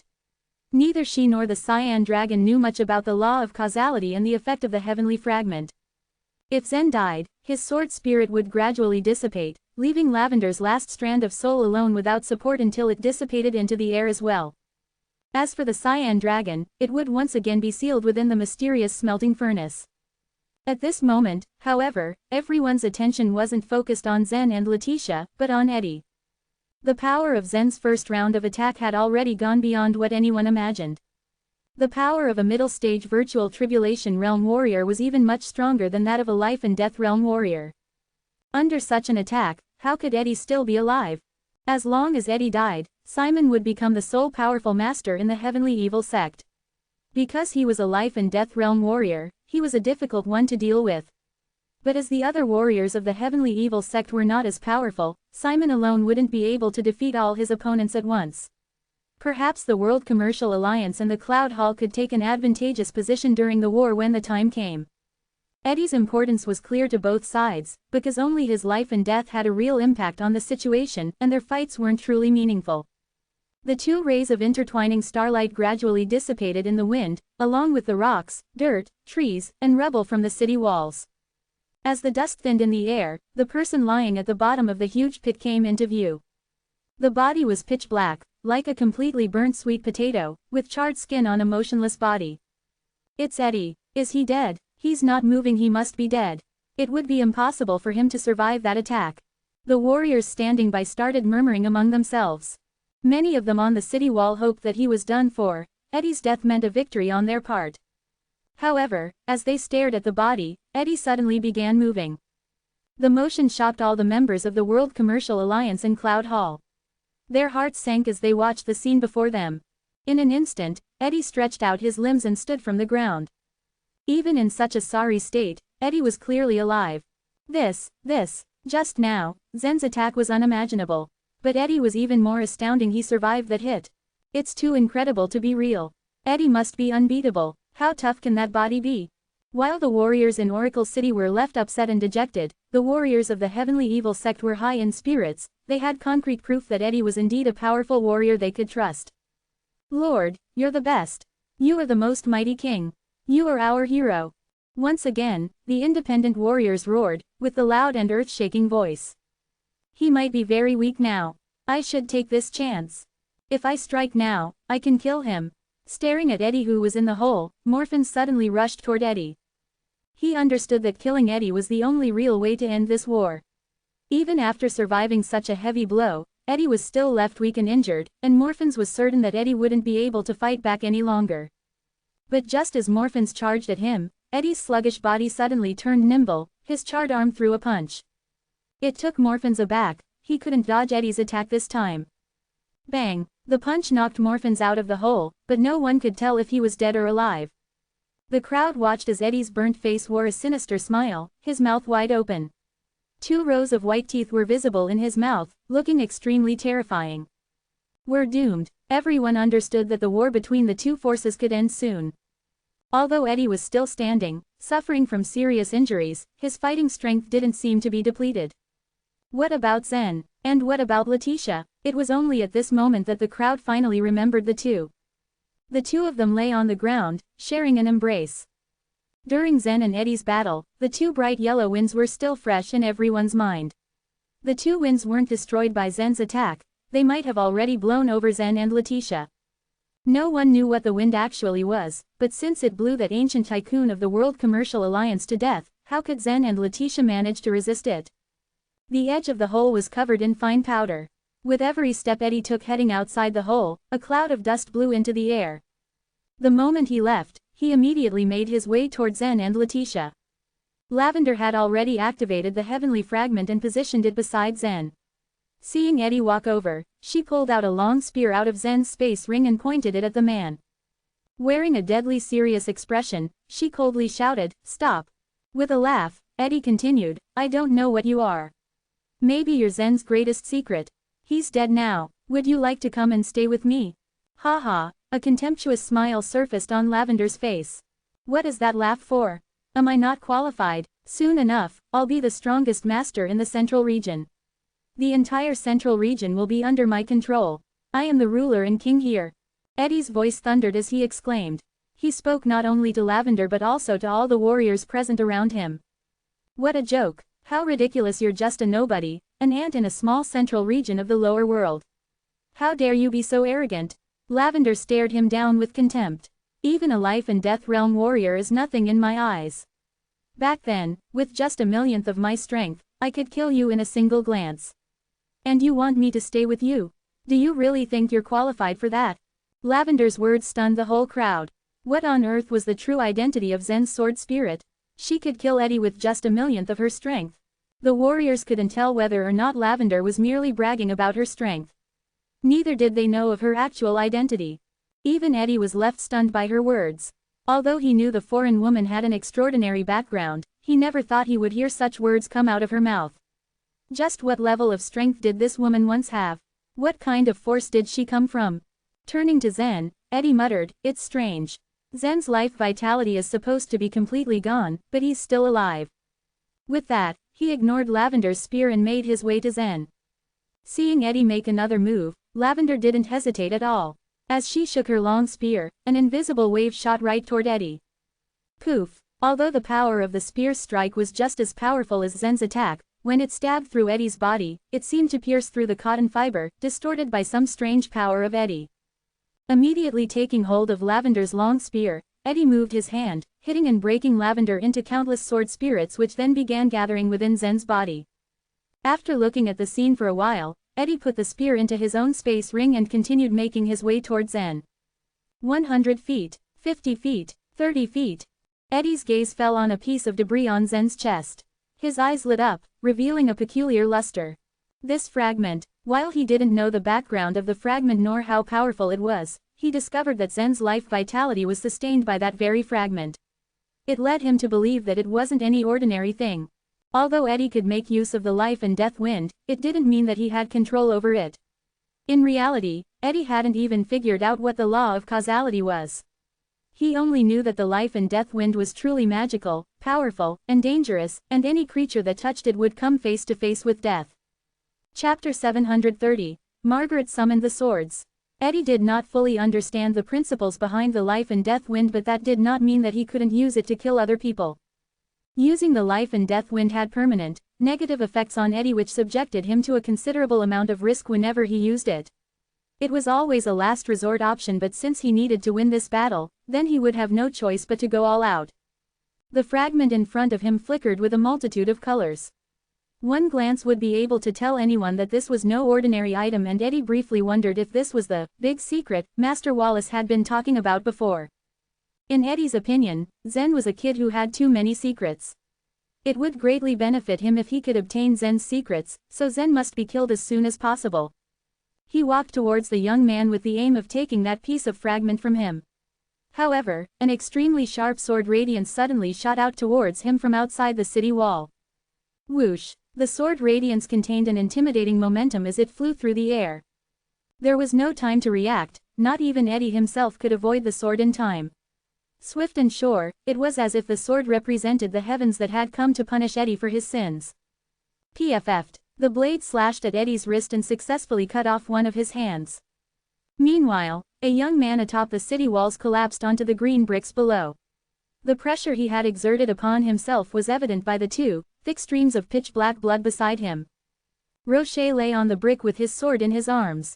It took everything in him to make that strike, and he had almost lost his life. What a pity it actually missed the vital parts, he thought to himself regretfully before fully passing out. But in truth, cutting off Eddie's hand was already a huge accomplishment. Rocher, after all, was only an internal elixir realm warrior, but the power of his heavenly sword was perhaps already on par with that of the transcendent divine might. His strike combined the natural law of the heavens. Rocher's heavenly sword had gathered heaven's momentum and conformed to the heavenly wishes. If he followed this path and ventured deeper in his cultivation, then Rocher's future achievements might actually rival Zen's. That attack just now came from an internal elixir realm warrior. Yes, it is Rocher from the Cloud Hall who did it. Apparently, the heavenly sword he comprehended had enough power to kill a virtual tribulation realm master. It seems it is actually true. What a pity that so many extraordinary warriors of the World Commercial Alliance and Cloud Hall are about to be destroyed. Cutting off one of Eddie's hands is not going to help their case at all. The sight of his severed hand drew Eddie into a foul mood. He glared at where Rocher had collapsed, his face full of killing intent. Eddie could always mend the severed limb, but the new replacement would need to be cultivated from scratch lest it became a weakness in his body. If he had the time, Eddie would have surely killed Rocher for what he did, but there were more important matters at hand. He had to obtain Zen's secret.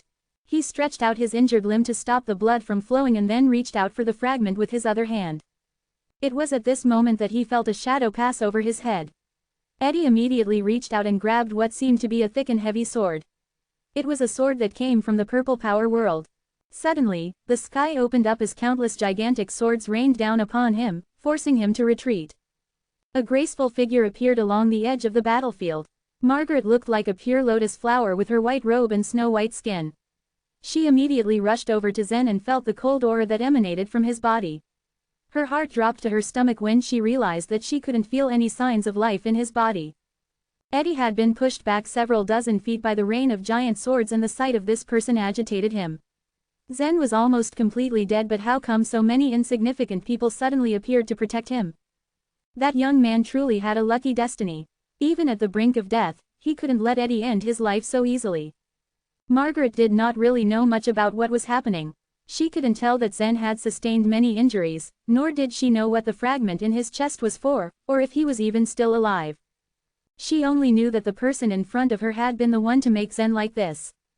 The decimation of the Shi clan led to Zen being the only person Margaret could ever rely on.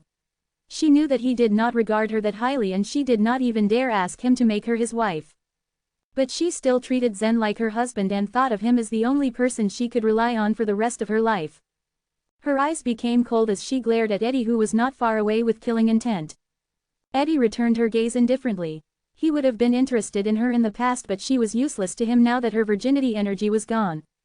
He could care less about what she thought or how she felt, or how strong she was. Back then, Eddie had used a secret technique to help Marilyn to activate her purple power body. Although the purple power body was powerful, it was also restricted by the warrior's cultivation level. This woman in front of him was only at the primary stage of the internal elixir realm and posed no threat to Eddie whatsoever. "There are a lot of accounts that we must settle between us," Margaret spoke. "The lives of our clan, my great-grandfather, and thousands upon thousands of ethereal spirit sex disciples, you must pay for all of them." Eddie gave her a sarcastic smile. "Oh, how exactly do you plan to settle them?" His tone was mocking as he looked down upon her. Margaret's eyes turned cold. "By killing you." Eddie looked around. "Just you." Cloud Hall and the World Commercial Alliance still had many fighters, but they were in no shape to attack. The virtual Tribulation Realm warriors seemed to be fully aware of their limits, but this stupid woman in front of him was not the slightest bit afraid to face him. "Yes," Margaret murmured. "Just me." A simple wave of her hand wiped the mocking grin away from Eddie's face. For the sky was once again commanded to rain down its punishment. 1, 10, 100, 1,000, 10,000, 1,000,000, the gigantic swords had suddenly appeared and were now continuously multiplying in the sky. The number of swords was innumerable, and it was enough to plunge Oracle City in darkness. Those on the ground could only gaze up to the sky in combined awe and horror. Many had already been witnesses to the power of the purple power body. Back when Zen fought Marilyn, everyone had been amazed by the huge swords that had appeared out of nowhere. The swift sword strikes had been dazzling to the point that the audience couldn't distinguish between Zen's sword and the ones that Marilyn had summoned. But that battle only featured several dozen blades. The brewing fight right in front of them was an entirely different matter. Above Oracle City, the sky had been transformed into a field of gigantic swords. Just how many heavenly evil sect disciples would survive once the rain of swords poured down from the heavens? It was only then that Eddie realized his mistake. "You," he pointed an accusatory finger to Margaret. How did you do that?" Margaret sneered and, with a flick of a finger, more swords rained down upon the battlefield. She was someone who possessed the best physique in the purple power world, a top-grade purple power body. The number of swords she could summon was naturally more than what an ordinary purple power body could ever hope for. The several million swords she had summoned was not even the peak of her abilities. So long as she was prepared to pay the price, Margaret could summon all 99 billion swords and destroy the entire central region. But of course, that would be overkill. "Retreat. Quickly, run, we can't escape. There are swords everywhere." Bang, bang, bang, bang, bang. Huge swords continued their barrage onto the ground below, slicing all warriors into muddy flesh. Over 100,000 heavenly evil sect warriors were killed in a matter of seconds. Only Simon and a few virtual Tribulation Realm warriors were able to survive against Margaret's tirade of attacks. The battlefield resembled hell on earth. Once the swords disappeared, all that remained were blood, flesh, and mud. Eddie could only look in disbelief at the scene in front of him. His grim expression signaled a storm that loomed over all of them. Chapter 731, Unexpected Development. It was customary that the few high-ranked warriors were the deciding factor of a sect victory. As long as he was not slain, Eddie alone was enough to win the war. However, his potential victory didn't exactly guarantee him the complete control of the result. Even if he killed Zen, Letitia, and the ancient tycoon, who was to help him take over the Oracle City? There were still hundreds of thousands of warriors left in the Oracle City. Was he to kill them one by one? Usually, warriors of different ranks had to fight with their counterparts of the opposing side in a war. It was Eddie who won the battle of the upper rank. But after that, in just a drop of a hat, Margaret intervened and managed to eliminate all the middle and lower ranked warriors of the heavenly evil divine kingdom. Exasperation was now evident on Eddie's face. "Woman, you're courting death," Eddie yelled, his face red in displeasure. That time, he didn't hesitate one bit and immediately reached out his hand towards Margaret. He could crush that woman into fragments with just one of his limbs. Margaret only blinked in response, her eyebrows furrowed slightly. Her beautiful face revealed a trace of contempt. She reached out her hands and pulled Zen and Letitia towards her, after which they three all disappeared in an instant. The purple power world, right? That's nothing impressive, Eddie sneered. Since he had taken part in helping Marilyn activate her purple power body, he knew everything about it. Unfortunately for Eddie, the number of swords that Margaret had summoned was beyond his expectation. After all, Marilyn had only been able to summon 100 swords at most back then. Margaret, however, who was only at the early stage of the internal elixir realm, could summon tens of thousands of times more swords than Marilyn. That was something Eddie had never anticipated. Right after he insulted Margaret, Eddie extended his arm to the spot where she had been. Eddie thought that Margaret must be hiding in the purple power world, but she was still connected to this world through a space node. Once he attacked that space node, Margaret could be forced out of where she was hiding. Back then in the martial arts contest, Zen had been at his wit's end when Marilyn hid in the purple power world. In the end, Zen had relied on the space law to find the space node, and that was how he had chased her out of the purple power world. Thinking that he could do just the same, Eddie frowned upon discovering that there was nothing in his hand. How is this possible? Eddie had clearly seen the place where Margaret had disappeared into thin air, and he had thought that the space node was there. How did that woman avoid his attack? "Didn't you say that I was courting death?" Margaret's indifferent voice rang out in the air. "Then," she continued, "was that mere exaggeration? Just try to kill me if you can." And of course, Eddie wasn't the kind of man who easily gave up. It was essential for him to take over the Oracle City, but his army had been completely destroyed by that woman. Over 100,000 of the most outstanding independent warriors in the central region had been murdered. Gathering so many warriors in a short amount of time was going to be a challenge. To add, how many warriors were willing to team up with him knowing that he had paid such a heavy price for attacking the Oracle City? Despite his lifelessness, Zen was the ultimate proof of victory, and Eddie didn't intend to return empty-handed. How could he allow Zen's body to be taken away by Margaret? For it to happen was unacceptable. "I'm going to make you regret this." Eddie let out a cold snort and threw out a punch at the air. As space fluctuated under his great strength, he looked around for that space node. Unfortunately, there was no sign of it. Punching a few more times, Eddie's eyes lit up with exultation as the space node appeared right in front of him. But just as soon as he rushed over, the space node disappeared again. "Idiot," Margaret sneered. Eddie didn't respond at all. He knew it was a waste of time to crosstalk with that woman. And since he had failed to get his hands on the space node, he was gradually becoming more agitated. The purple power world. What a strange world. There were numerous giant swords floating in the sky. They were arranged in neat rows, looking endless as they extended to the edge of the horizon. Compared to the genuine dragon world, the purple power world was different in many aspects. After all, the genuine dragon world was a complete great world, and it could be considered as one of the largest great worlds out of all the many others. The purple power world, on the other hand, was a small broken world. Within it was a set of rules that were completely different from those in the outside world. Margaret placed Zen's body on the ground and pulled Letitia away from him. She was not an open-handed type of woman.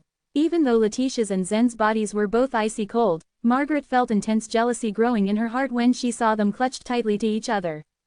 After she laid Zen's body flat on the ground, Margaret knelt down beside him and held his cold hand. She didn't know what else she could do to help him. "Are you here, Lavender?" Margaret hesitated for a moment and begged, "Lavender, please." Soon, some rays of red light began to condense and Lavender's figure appeared. After sparing a cold glance at Margaret, she turned to look at Zen, concern painted all over her face. She then asked, "What's the matter? What happened to Zen?" Margaret asked with an anxious expression on her face. "He's dead," Lavender replied in a cold voice. Hearing Lavender's straightforward answer, Margaret's mouth slightly opened in shock. Her lips moved but no words came out. She was obviously overwhelmed with sadness.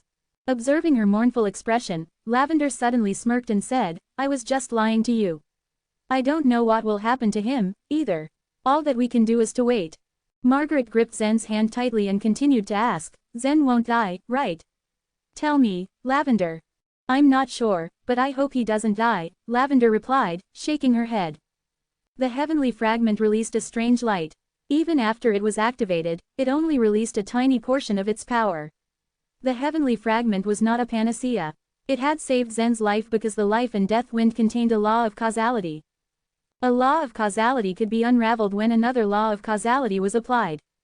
Everything alive would definitely end up dead. That was the simplest law of causality about life and death. To most ordinary mortals, that law was substantial and important. However, it was not the strongest. It could easily be unraveled when another law of causality was applied.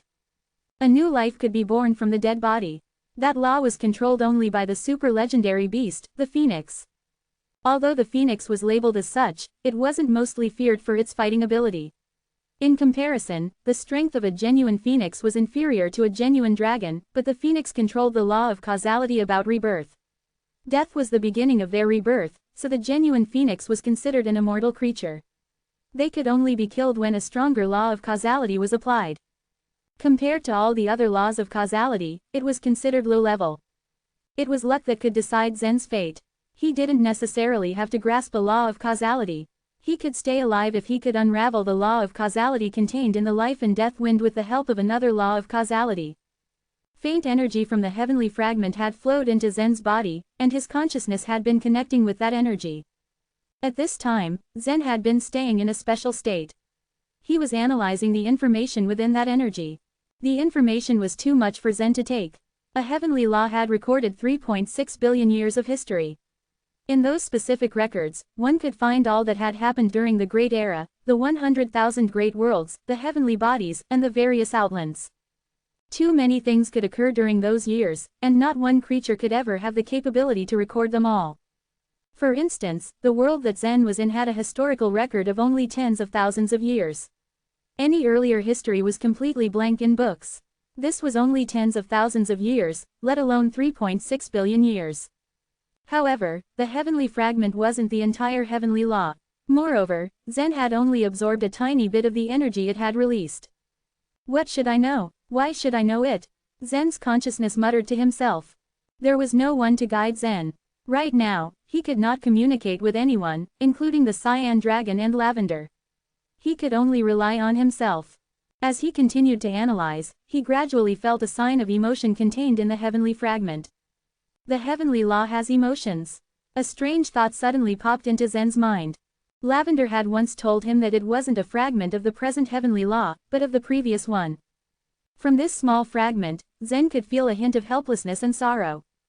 It was said that the heavenly law would complete a cycle every 3.6 billion years.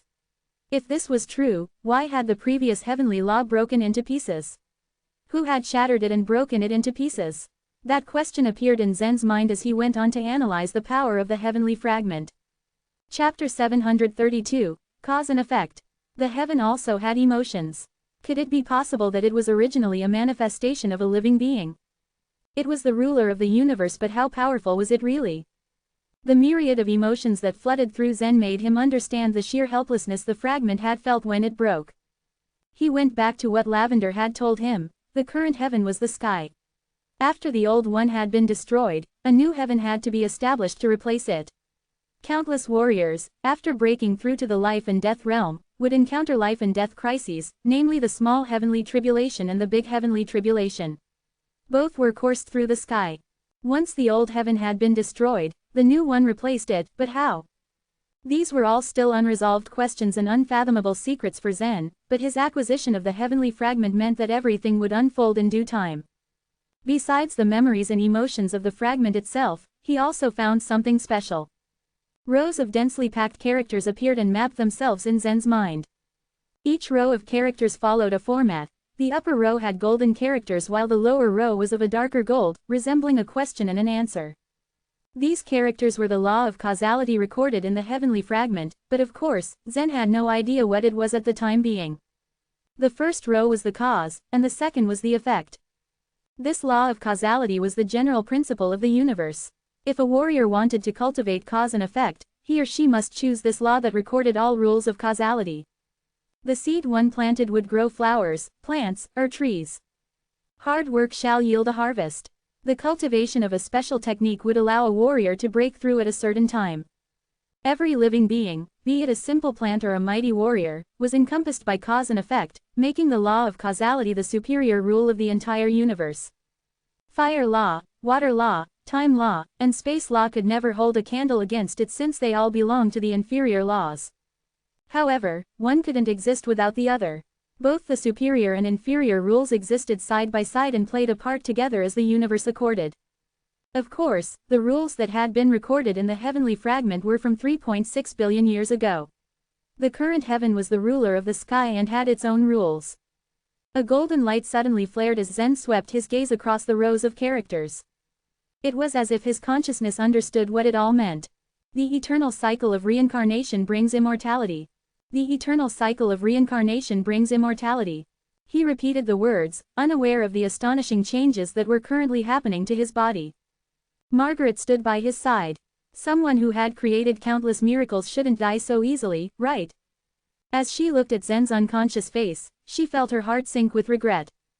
Her top-grade purple power body gave her the ability to raise the entire world to the ground and summon the young true spirits of the purple power world, at a price of course. Although the true spirits were still in their infancy, she had no doubt that they would be more than enough to deal with Eddie. However, Zen had told her that it was his fight and that he would not accept any help from other people. It was his fate and he had to settle it by himself. This was why Margaret had chosen not to make a move even if Zen had been continuously pushed back during the battle. Had she launched an attack, she would have only angered Zen. She was too afraid of angering such an arrogant fellow. However, his current state made her regret her choices. Given another chance, she would have chosen to summon the true spirits to kill Eddie at the cost of her own life. Even if that choice would have an impact on Zen's warrior spirit, it would still be better than him being half dead. Of course, Margaret did not know that if Zen wanted to kill Eddie, there would have been no need to use her abilities. All he needed to do was to invite the Soul Sea Realm Masters from the Sea God continent to do it for him. Zen now walked on the impartial, magnificent path of martial arts. He advanced with a nearly perfect posture towards the peak and did not allow any flaws to appear. It was not that his warrior spirit was affected by Eddie, but if he borrowed external help, Eddie would become an inner demon of his in the future. If that happened, there was a possibility of him exploding with power that could bring about unpredictable consequences. What's going on? Margaret frowned as she looked at Zen. What is it? Lavender asked coldly. Zen, his body seems to have shrunk a little. Margaret blinked, her clear eyes filled with disbelief. Don't talk nonsense. Lavender scoffed, walking closer towards Zen. However, her face also filled with shock. Wait, his body has indeed shrunk. Zen's stature had become smaller and his appearance no longer had any trace of his past life's trials or killing intent. He now possessed the innocence of childhood and his hair was also becoming shorter. In mere minutes, Zen had made a transition from 20 years old to his 15-year-old self. What happened? Margaret asked curiously. Lavender shook her head. Even she had never seen such a strange phenomenon. The Demon Knight had the power to regain youth but not under such circumstances as the one Zen was undergoing now. The two ladies could only watch as Zen's body continued to shrink. His 15-year-old appearance changed to a 12-year-old one. His green robe had also become loose, unfit for the body of a child that he had reverted into. He's getting smaller again, Lavender remarked in surprise. In the blink of an eye, Zen looked like he was 7 or 8 years old. 3 or 4 years old. 1 or 2 years old. Until he became a newborn baby. Margaret's gaze flickered at the little baby in front of her. So this is what he looked like when he was a baby. He looked adorable with his round, bulging face and long lashes. If she wasn't so worried about what had just happened, Margaret would have picked him up and kissed him. Lavender, however, thought very differently. This was the first time she had seen such a strange thing and it bothered her greatly. If she had to guess, it might be the heavenly fragment that had caused such a shocking change to Zen. What exactly did he comprehend from the fragment? Did he activate some kind of law of causality? Just as she thought about it, Zen's body suddenly began to expand. From an infant, he gradually grew up and became a little boy. What's going on? Lavender's eyes flashed. Is this body rebuilding itself, or is it a reincarnation? Even Lavender and the Cyan Dragon had very limited understanding of the law of causality. From what they knew, the law of causality was heaven's purest law. Even supreme lords had difficulty mastering it. Therefore, those who managed such a heavy task were considered the best of the best. From what Lavender could remember, both body rebuilding and reincarnation could achieve this effect. However, there was no way to be sure since this was the first time she had witnessed this kind of law of causality. Does it matter which one it is? Margaret asked with genuine concern. It doesn't, Lavender replied. If his body is rebuilt, it will only become purer. If his body is reincarnated, it won't have any effect on him, but I believe he will wake up. Zen's body was like a freak existence in the entire universe. His body had already become purer after being infiltrated by the primordial energy. Body rebuilding was a kind of adventure to other warriors, but it might not be a good thing for Zen since a rebuilt body might not be as strong as his current one. I see. Margaret nodded. She did not understand or really care about what was going on. All she wanted was for Zen to wake up. Chapter 733, Determined. The change was quite visible as Zen's body steadily expanded. When he had previously shrunk, Margaret had put his old clothes away. But now as he was growing bigger, he was bare naked. As she stared at the scene in front of her, Lavender was poker-faced. Margaret was glancing at Lavender, her face slightly flushed. Although Margaret was not a stranger to Zen's body, seeing another woman watch Zen's body wasn't something she was used to. On second thought, she realized that Lavender had been in Zen's body all the time, so Lavender probably knew him better than she did. In the past, Margaret had never thought about Lavender's presence. Could it be possible that the intimate whispers she and Zen shared when they made love fell into the ears of Lavender? Upon realizing such an instance, Margaret's face turned even redder than it already was. Seeing Margaret's flushed cheeks, Lavender became confused. However, Margaret had always been rather weird, so Lavender didn't mind. As Zen's body continued to enlarge, he quickly grew into the body of an 8-year-old, and then into a teenage boy of 11 or 12 years old. Slowly, Zen's figure returned to his original appearance. Once again, he looked like his old 20-year-old self. The two women looked eagerly at Zen on the ground. Was he going to wake up? After waiting for a long time, Zen's body suddenly trembled. Right after, he finally opened his eyes. In the purple power world, the sky was painted in a deep purple color. Streaks of purplish-black aurora constantly circulated in the air, and on the horizon, an enormous purple sun emitted an unusual purple light. What is this place? Zen looked at this unfamiliar environment and then noticed that Lavender and Margaret were right beside him. Lavender immediately replied, "This is the purple power world. Margaret brought you here." Not caring about anything else, Margaret threw herself into Zen's embrace. The joy on her face was palpable. Zen held onto Margaret and asked, "Where's Eddie?" Whether Eddie was still alive or dead was very important at the moment, and it was still Zen's greatest concern. "He's still alive," Lavender answered concisely. "He didn't die." Zen lowered his head and murmured, revealing a trace of regret on his face. However, he caught a glimpse of Letitia who was beside him from the corner of his eyes. His expression changed drastically as he pushed Margaret aside and extended his hand towards Letitia. Back in the battle, Eddie had shot out 2 gusts of life and death wind, one hitting Zen and the other hitting Letitia. Zen understood how dangerous the life and death wind was. Even the ancient tycoon had no way to resist it. Thanks to the heavenly fragment, Zen was able to recover, but what about Letitia? As he examined her, Zen could still feel Letitia's cold breath. It only meant that her body was somewhat alive, but the life energy coming from her was extremely weak. Seeing Zen's expression darken, Lavender said, "The life and death wind directly devours life energy, and the law of causality contained within it could kill anyone within its reach, so there's no way to resist it. Right now her life energy is almost completely exhausted." Zen only nodded. Even the ancient tycoon himself died immediately after being hit by the life and death wind. He and Letitia had survived most likely because of the heavenly fragment, which had offset parts of the law of causality. But now that Letitia was on the verge of death, how could he revive her? The reason why Zen was able to fully recover was by taking advantage of the law of causality in the heavenly fragment.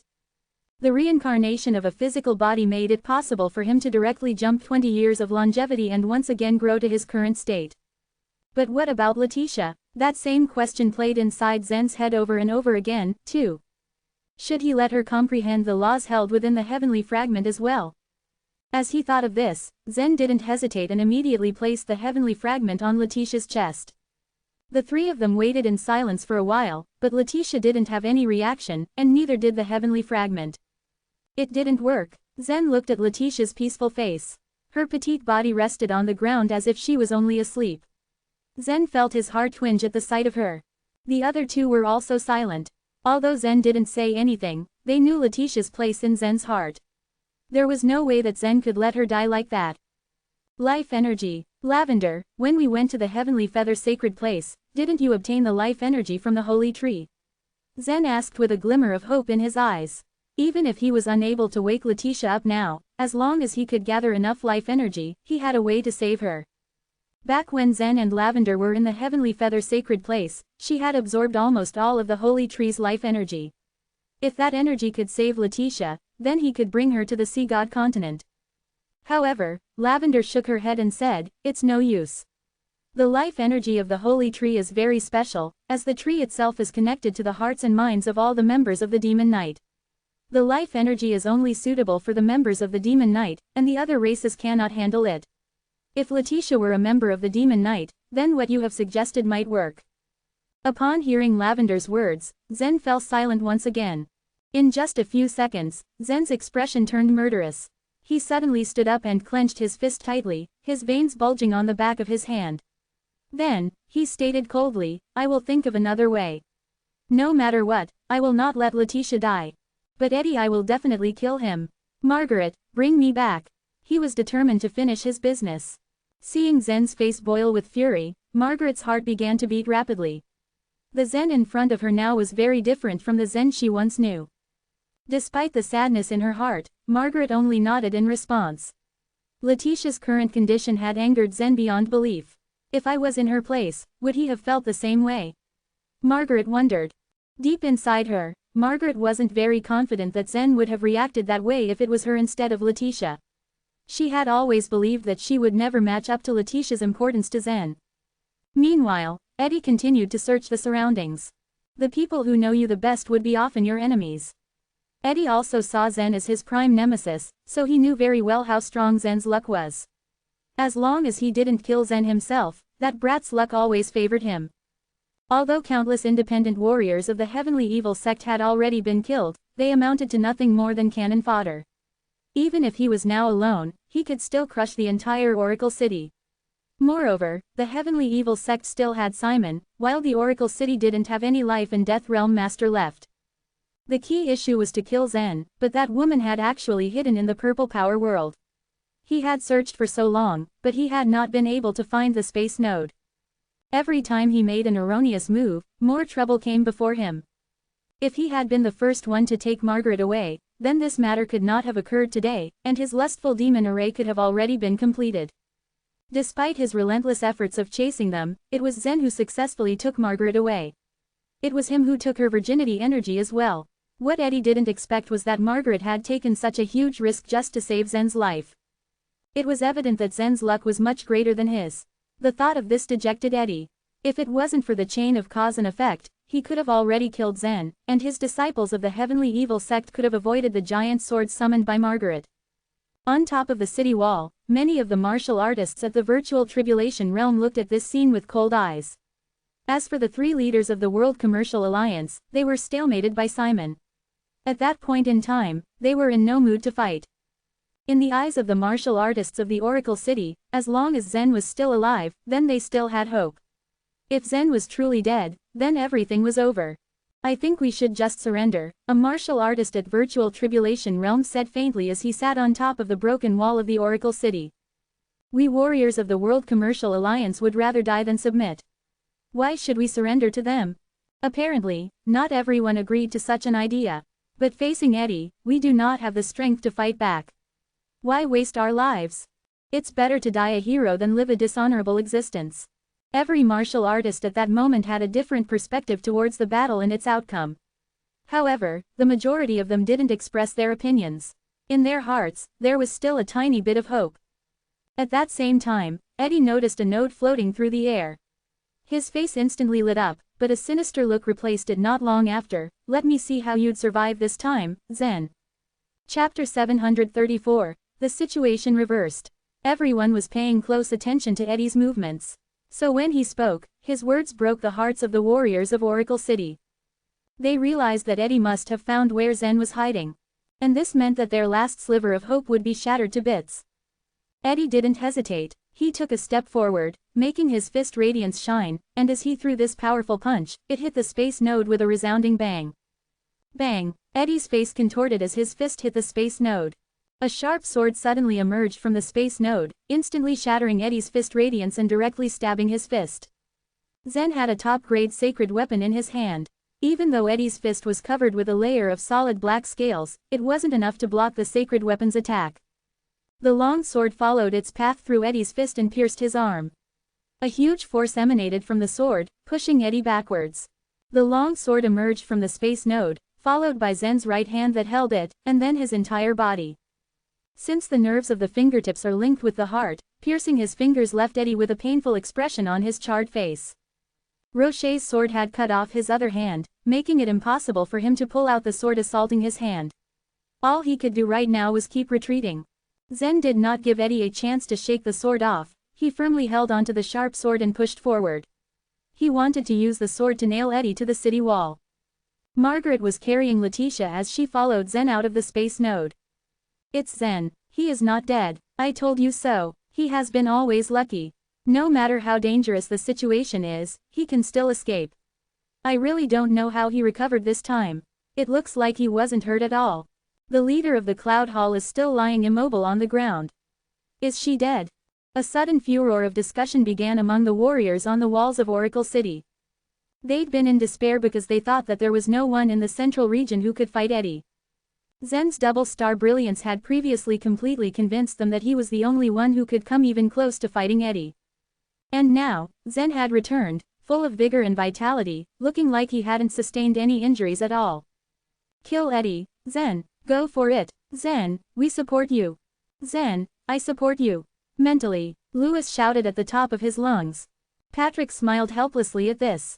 Rocher had fainted, thankfully, or he would have taught Louis a little lesson or two. Whoosh! Zen and Eddie charged towards the city wall. They were separated by a long sword, its upper half still nailed to Eddie's arm.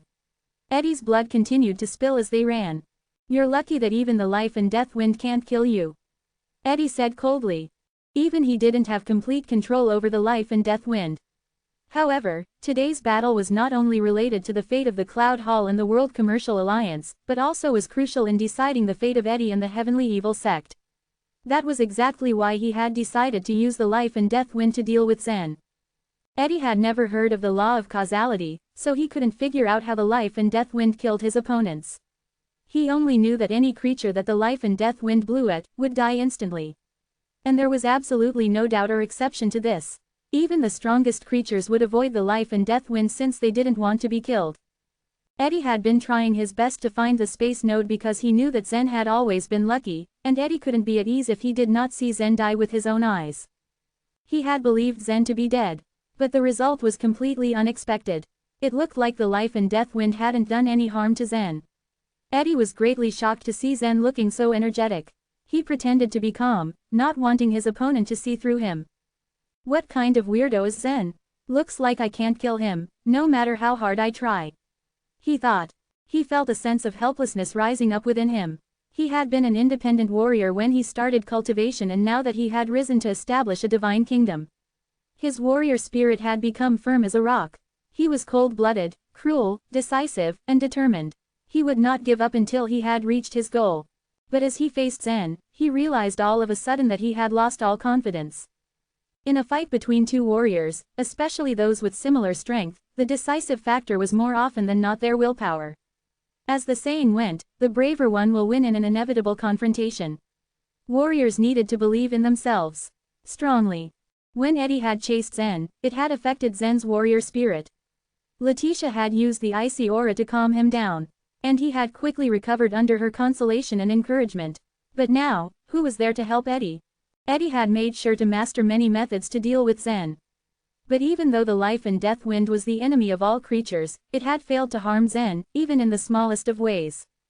Right now, no matter what path his mind took, Eddie couldn't figure out a way to kill Zen. Zen's perception was quite sensitive. A trace of sadness flashed across Eddie's eyes, something that Zen easily comprehended. Eddie was Zen's biggest rival, and one that Zen had to kill. If Eddie revealed any flaws, even unintentionally, Zen would grab at them with both hands. Now that Eddie's warrior spirit was affected, Zen would definitely not let the opportunity go. "Kill me, Eddie, you are not qualified," Zen sneered. "Is that so? You are just a warrior at the virtual tribulation realm. You think I can't kill you?" Eddie was not a fool. He was quickly correcting his state of mind as he spoke. But Zen was unfazed. He quickly said, "Yes. You're too arrogant. You want to establish a divine kingdom and ascend to the throne. But don't you know, whether a sacred place or a divine kingdom, you need to have a few warriors at the Soul Sea realm. You haven't reached the Soul Sea realm yet. How are you going to rule your divine kingdom? With your talent? In order to establish a divine kingdom or a sacred place, a few warriors at the Soul Sea realm were a must. For instance, although the Purple Heart Sacred Place was one of the lowest ranked sacred places on the Sea God continent, it still had 3 warriors at the Soul Sea realm. And if the whole of the central region became united, they could establish a divine kingdom. But Eddie simply wasn't qualified enough to be the emperor of it. As long as a divine-level talent didn't die, he or she could steadily enter the Soul Sea realm. Divine-level talents were not rare on the Sea God continent, but in the central region, they were very rare. In recent years, a few divine-level talents like Eden and Brent had appeared in the central region. Eddie's talent couldn't be ranked as divine level. He could only be a heaven-level talent at most. It was possible for a heaven-level talent to enter the Soul Sea realm, but the difficulty would be much higher. His own talent had always been a pain in the rear for Eddie. When he first found out that his son was a divine-level talent, he had naturally nurtured him with great care. Talent doesn't matter at all. I don't care about it. Once my lustful demon array is set up, I will. As Eddie spoke, Zen's hand turned and the tip of the sword twisted accordingly inside Eddie's arm, causing his face to pale. "There's no chance for that. I've said it before. You dared to take Yan away, which is why you must die." Zen had barely finished talking when the two of them crashed into the wall. Boom! A large part of Oracle City's wall had already collapsed, and this collision smashed another great hole within it. Pieces of brick fell off one after another. Zen pulled the sword out of Eddie's arm at the moment of impact and stabbed it into his chest. Now that one of Eddie's hands had been cut off and the other shattered by Zen's top-grade sacred weapon, he completely lost his ability to fight back. His only option as he faced Zen's sword was to retreat. So he chose to run through the gates and into the city, gathering speed as he ran. The city wall was made up of a variety of huge rocks and beams. As Eddie bumped into the wall as he ran, these rocks and beams began to collapse in the direction that he was fleeing in. Zen did not hesitate. The sword intent in his hand spiraled upwards and reduced the nearby beams and rocks to dust. He chased Eddie down the entire way. Chapter 735, It's over. The warriors outside of the city saw the city wall, which was more than 10 miles wide, begin to collapse like dominoes. On the other hand, the warriors who were watching the fight on the city wall all quickly fled to avoid being trampled by the debris. Puff! During the chasing, Zen thrust again with his sword. Eddie did not dodge in time, and so the sword left a long and narrow wound in his chest, causing blood to spill out. If this happened earlier in the fight, right after Eddie activated his fiend bloodline and a special layer of scales appeared on his skin, Zen probably would not be able to cause him much harm. After all, even when Zen was using all his attacking methods, he could not break through Eddie's defense. But now the situation was vastly different. Zen's double star brilliance had completely burnt Eddie's outer layer of skin off, and the flesh underneath that was very tender and utterly defenseless.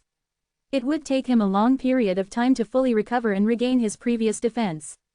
Because of that, he was unable to defend himself against the top-grade sacred weapon that Zen was yielding. If Eddie knew that Zen was still alive and that he would chase after him to kill him, he would have left the vicinity a long time ago and would have hidden in a remote place to recuperate and wait for his body's defenses to fully be back on their prime before returning. But that was neither here nor there. He was now facing Zen with his body completely vulnerable to attacks and his strength greatly decreased. Boom, boom, boom. Zen chased him from one section of the city wall to another. From time to time, the figures of the two fighting warriors would appear among the shattered parts of the city wall. Everyone became dumbstruck the moment they saw this scene. Zen is really fierce. He is not afraid of Eddie at all. I thought he had been killed by Eddie, but I was wrong. He appeared again and began hunting Eddie. Wow, I admire him so much. Zen's power is no longer something we could comprehend. His strength cannot be measured merely by his cultivation. Although his level is lower than Eddie's, Eddie is nowhere near matching his strength. We're going to win. I can't believe he could really kill Eddie. The unbelievable scene unfolding before their very eyes immediately made the morale of the warriors in Oracle City rise. By the look of what was happening, the World Commercial Alliance and the Cloud Hall were being miraculously saved single-handedly by Zen. Boom! Finally, Eddie was able to get past the city wall and out of the city. As soon as he did, he ran towards Simon screaming, "Simon, help!" Eddie, who was the #1 warrior in the central region, was being chased by a man who was only 20 years old and had a lower cultivation level than his. With that, his reputation already took a nosedive. Undoubtedly, this tale would spread throughout the region's tea houses and restaurants, and would be the talk of the town in no time. The story would then be enthusiastically repeated until the end of time by people looking to make their mates cry with laughter. Eddie would become the laughingstock of martial artists and mortals all around the world. Hearing Eddie's cry for help, Simon came rushing to him. Eddie dying was a scenario not in his favor. However, how would the three leaders of the World Commercial Alliance let Simon help Eddie? Before Simon even had a chance to make a move, the three leaders already surrounded him in an attempt to stop him from helping Eddie. Simon gave Dylan a weird smile and asked in a cold voice, "Do you really think you can stop me?" Simon had fought alongside Dylan, Hobbs, and Haber for a long time, and it seemed that the three of them could stall him. However, the truth was Simon had been conserving his forces all this time. Even if all the sects in the central region were wiped out by the heavenly evil divine kingdom, the beneficiary would be Eddie, not Simon. Simon, a warrior at the life and death realm, was not that generous enough to be willing to give up the central region to Eddie. And so he made sure that he had his full force intact, because when the right time came, he would naturally clash with Eddie and take everything from him.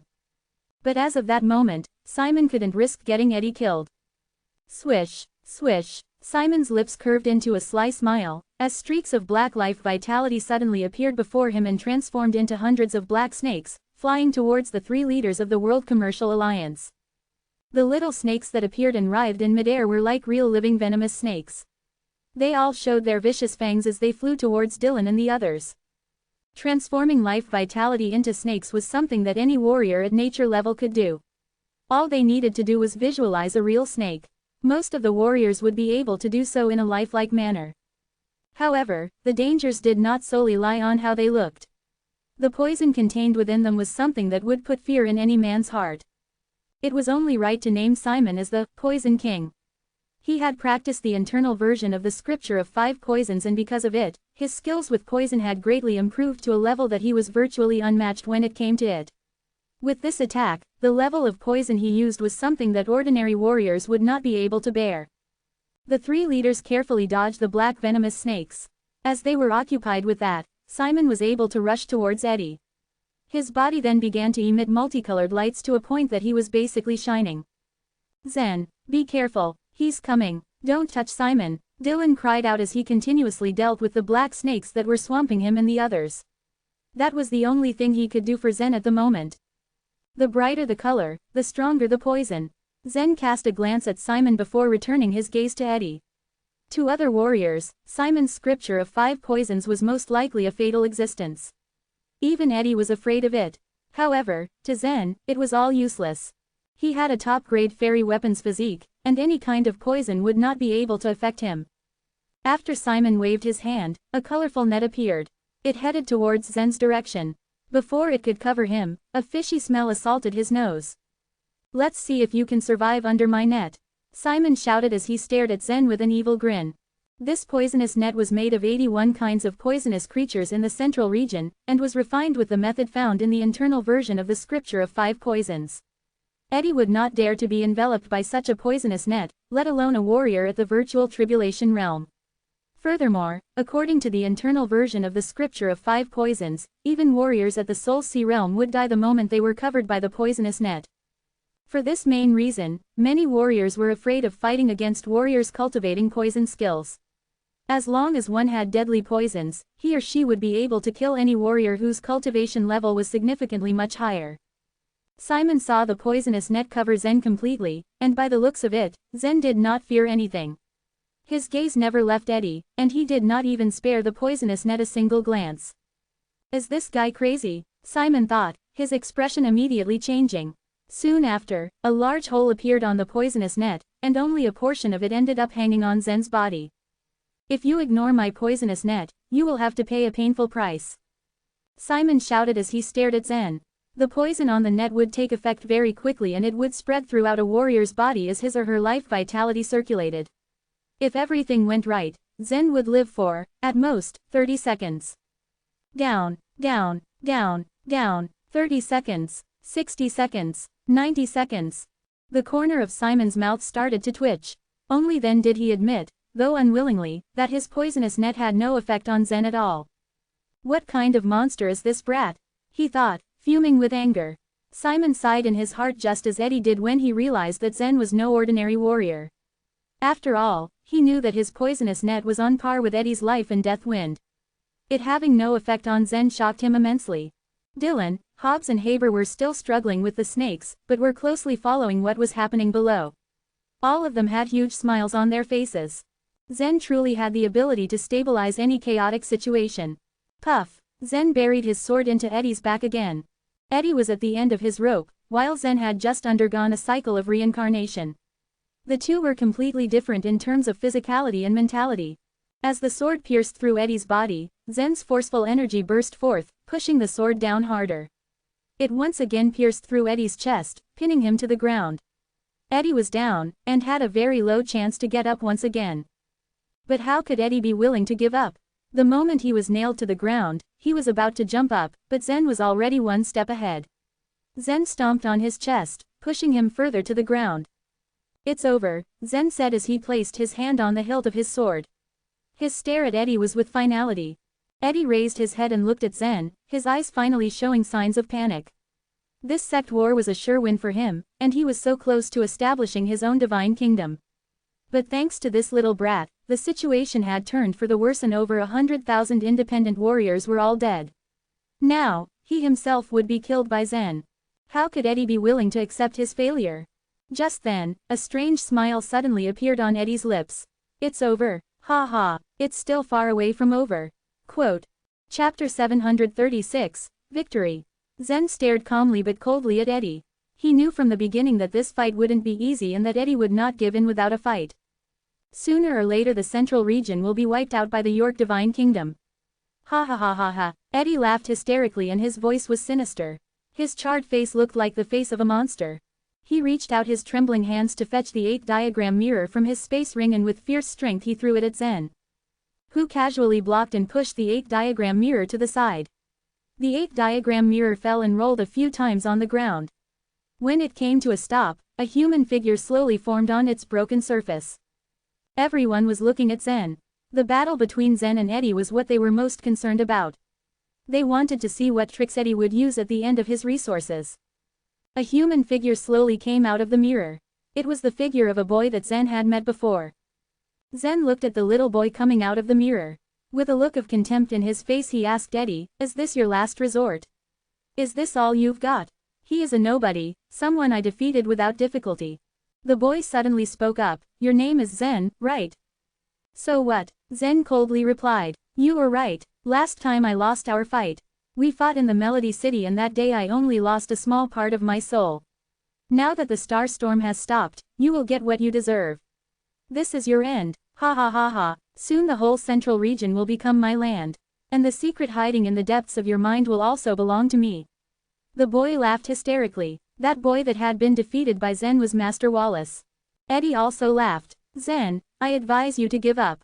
Stop resisting. You are doomed. There are countless masters at the Soul Sea realm in York Divine Kingdom. They can kill you in a flash. If you choose to surrender now, I can consider giving you a dignified death. Think about it, at least your dear ones will have a corpse to mourn."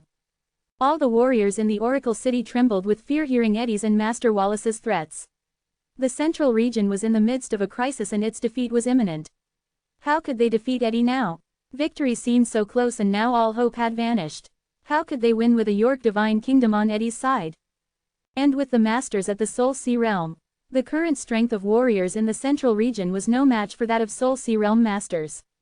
A master at the Soul Sea realm could be enough to sweep the entire central region away. There were massive star storms in the skies above the chaotic ocean of stars, so it was very difficult for people to travel from the Divine Kingdoms to the central region. Only a few martial artists had been to the Divine Kingdoms and there wasn't much communication between the martial artists of these two regions. To the central region, the 4 Divine Kingdoms were far too powerful. The star storm acted as a great barrier that protected the central region. On the other hand, to the 4 Divine Kingdoms, the central region was only considered a barren land. The 4 Divine Kingdoms didn't have much interest in the central region, so the 2 continents existed peacefully. It had been like this for many years and neither of them would interfere with each other. Judging from the tone of Master Wallace, what he cared about was not the central region but the secret in Zen's mind. It had to be important. Even a master of the Divine Kingdom was after it. The secret in my mind. Zen muttered with a sullen face. Zen held in his mind a mysterious furnace and the 9 genuine dragons. This secret was unknown to others.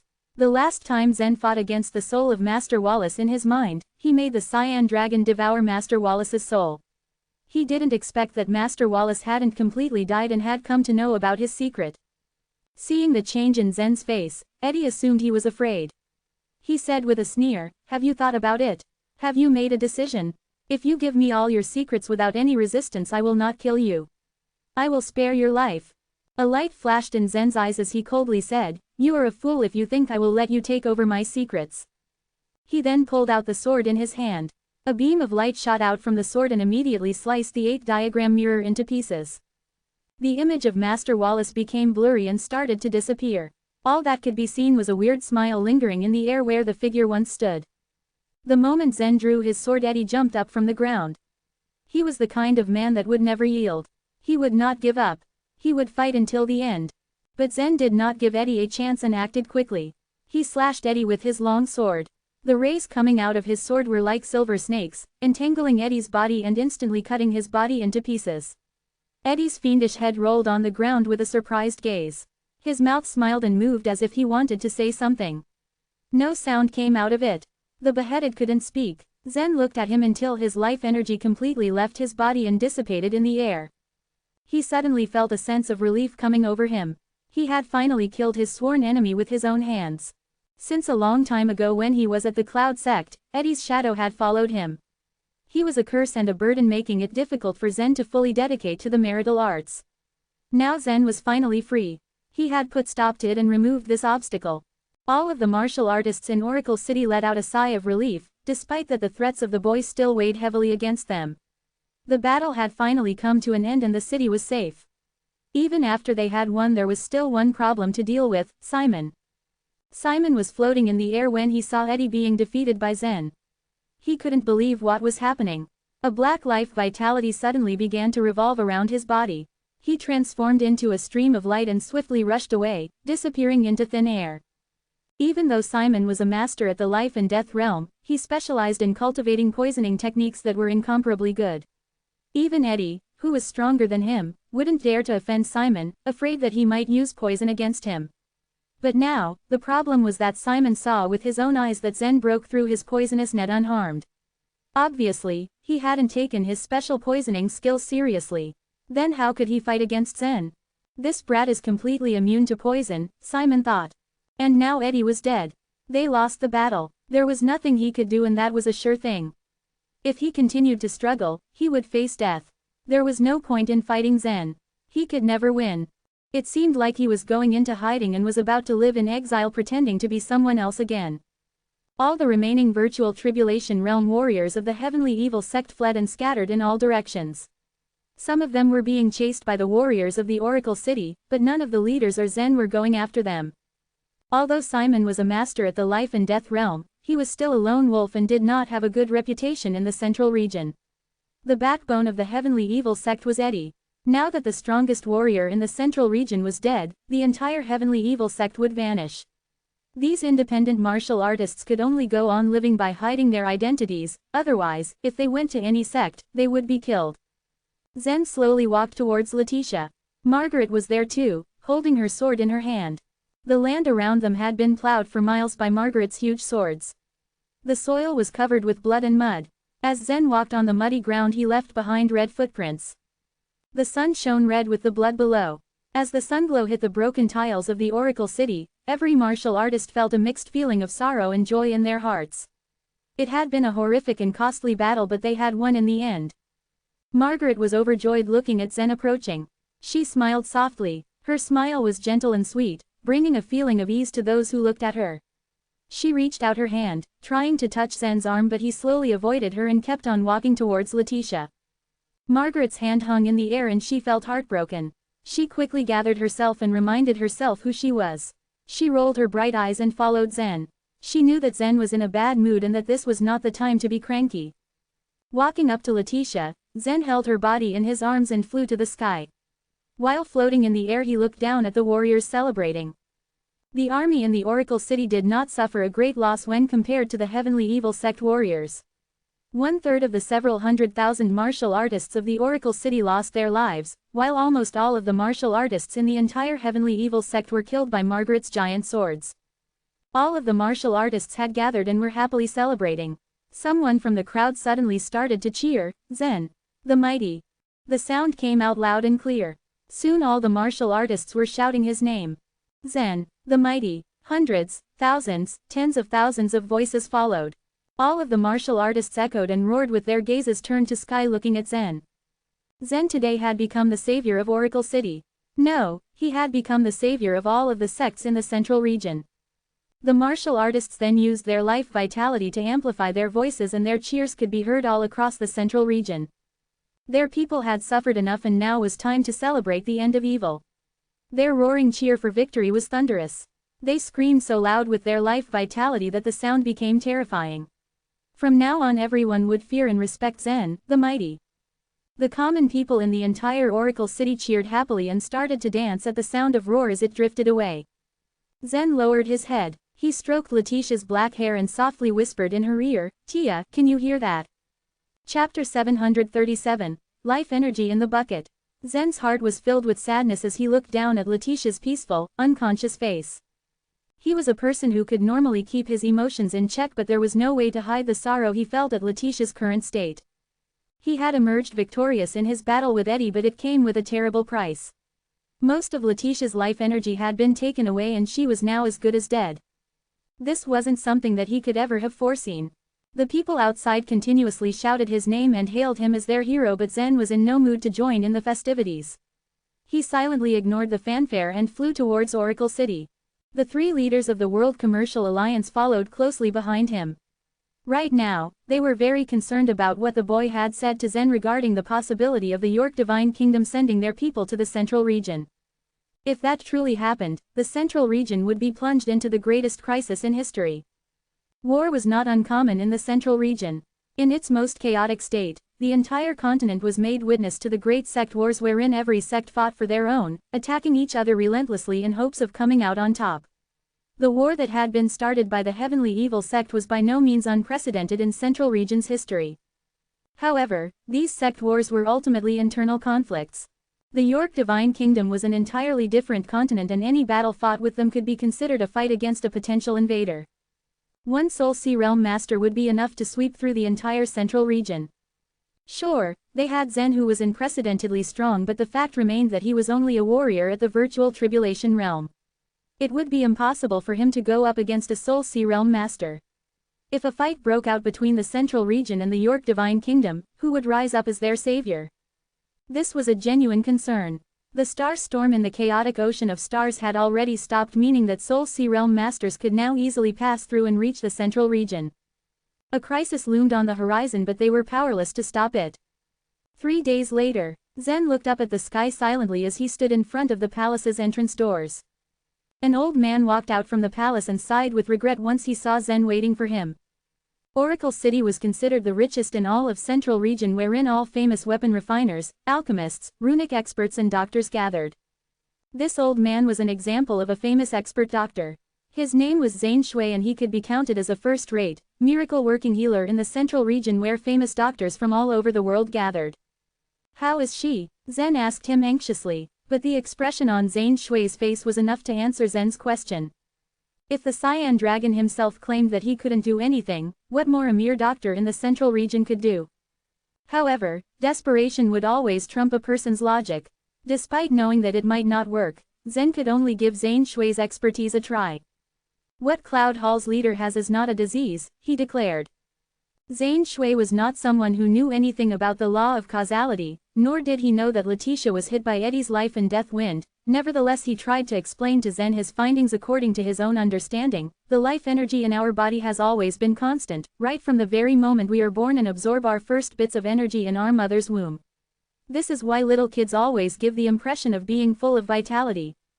Our bodies are like buckets filled with life energy, however, this life energy will slowly be consumed over time. In the case of warriors, they are actually able to increase the size of their buckets through cultivation. That way, both the bucket and the volume of life energy contained within would expand by 10, 100, even 1,000 times, which is why a warrior's lifespan is longer than that of a common person. As people age, their buckets will slowly decay and the life energy within them will gradually run out. Common people, for example, despite not having any diseases, would still die at the age of 80 or 90 because their life energy would have been completely depleted at this time. It is the same with the leader. The life energy in her bucket has almost been depleted and only a little energy is keeping her alive. It's fortunate that her bucket is much larger than that of other martial artists and that little life energy remained is enough to keep her body from dying. However, she's not that different from a dead person now, Zhang Shui patiently explained to Zhen. As one of the oldest and most famous doctors in Oracle City, Zhang Shui's temper was very bad. As the saying went, a person with great talent would always be very proud and insolent on account of their ability. Even the leaders of the World Commercial Alliance were not exempted from Zhang Shui's callous treatment. However, he was kind and patient with Zhen. Is there any solution? Zhen asked. He was already aware of everything that Zhang Shui had told him, but what he wanted was a concrete solution. Zhang Shui shook his head. No, he answered firmly. There are many elixirs in Central Region that can extend a person's lifespan, but they cannot really provide life energy. These elixirs can only repair the bucket and reduce the rate at which life energy is consumed. It is an entirely different matter from what the leader is currently facing. Zhen frowned but had no choice but to concede. I see. After Zhang Shui left, Zhen entered the palace. Letitia slept on a brown wooden bed with several maids by her side. She had not changed at all. She only looked as if she was peacefully dreaming and stubbornly refused to wake up. Zhen could only watch her in silence as he looked back at their moments together. Back when they had just returned from the River Wave City, he had promised that if they could go through this crisis, he would marry her and cultivate with her. They had gone through the crisis and even defeated Eddie, but who would have ever thought that things would actually end up like this? Zhen walked towards Letitia. The maids obediently stepped aside. He had originally planned to say something but he bit back the words on his lips. Determination flashed in his eyes as he looked at her sleeping figure. I won't let you die, he silently promised in his heart. With this promise, Zhen turned around and walked out of the palace. Back in the World Commercial Alliance headquarters, the three leaders and many virtual Tribulation Realm warriors eagerly waited for his arrival. Once he arrived at the main entrance, Zhen saw Owen dressed smartly in a suit. His green scimitar hung on his waist and he stood ramrod straight, waiting for an order. Despite Eddie's death, survivors of his heavenly evil sect still remained. Both the World Commercial Alliance and Cloud Hall were currently busy scouring the land to eliminate these independent warriors that had joined Eddie in the war. Unfortunately, most of the warriors of the heavenly evil sect had all scattered like frightened birds and beasts. Since their leader had died, they all had no choice but to flee for their lives. However, the Ethereal Spirit Sect remained as a headquarters for the Heavenly Evil Sect with most of their key items already having been moved there.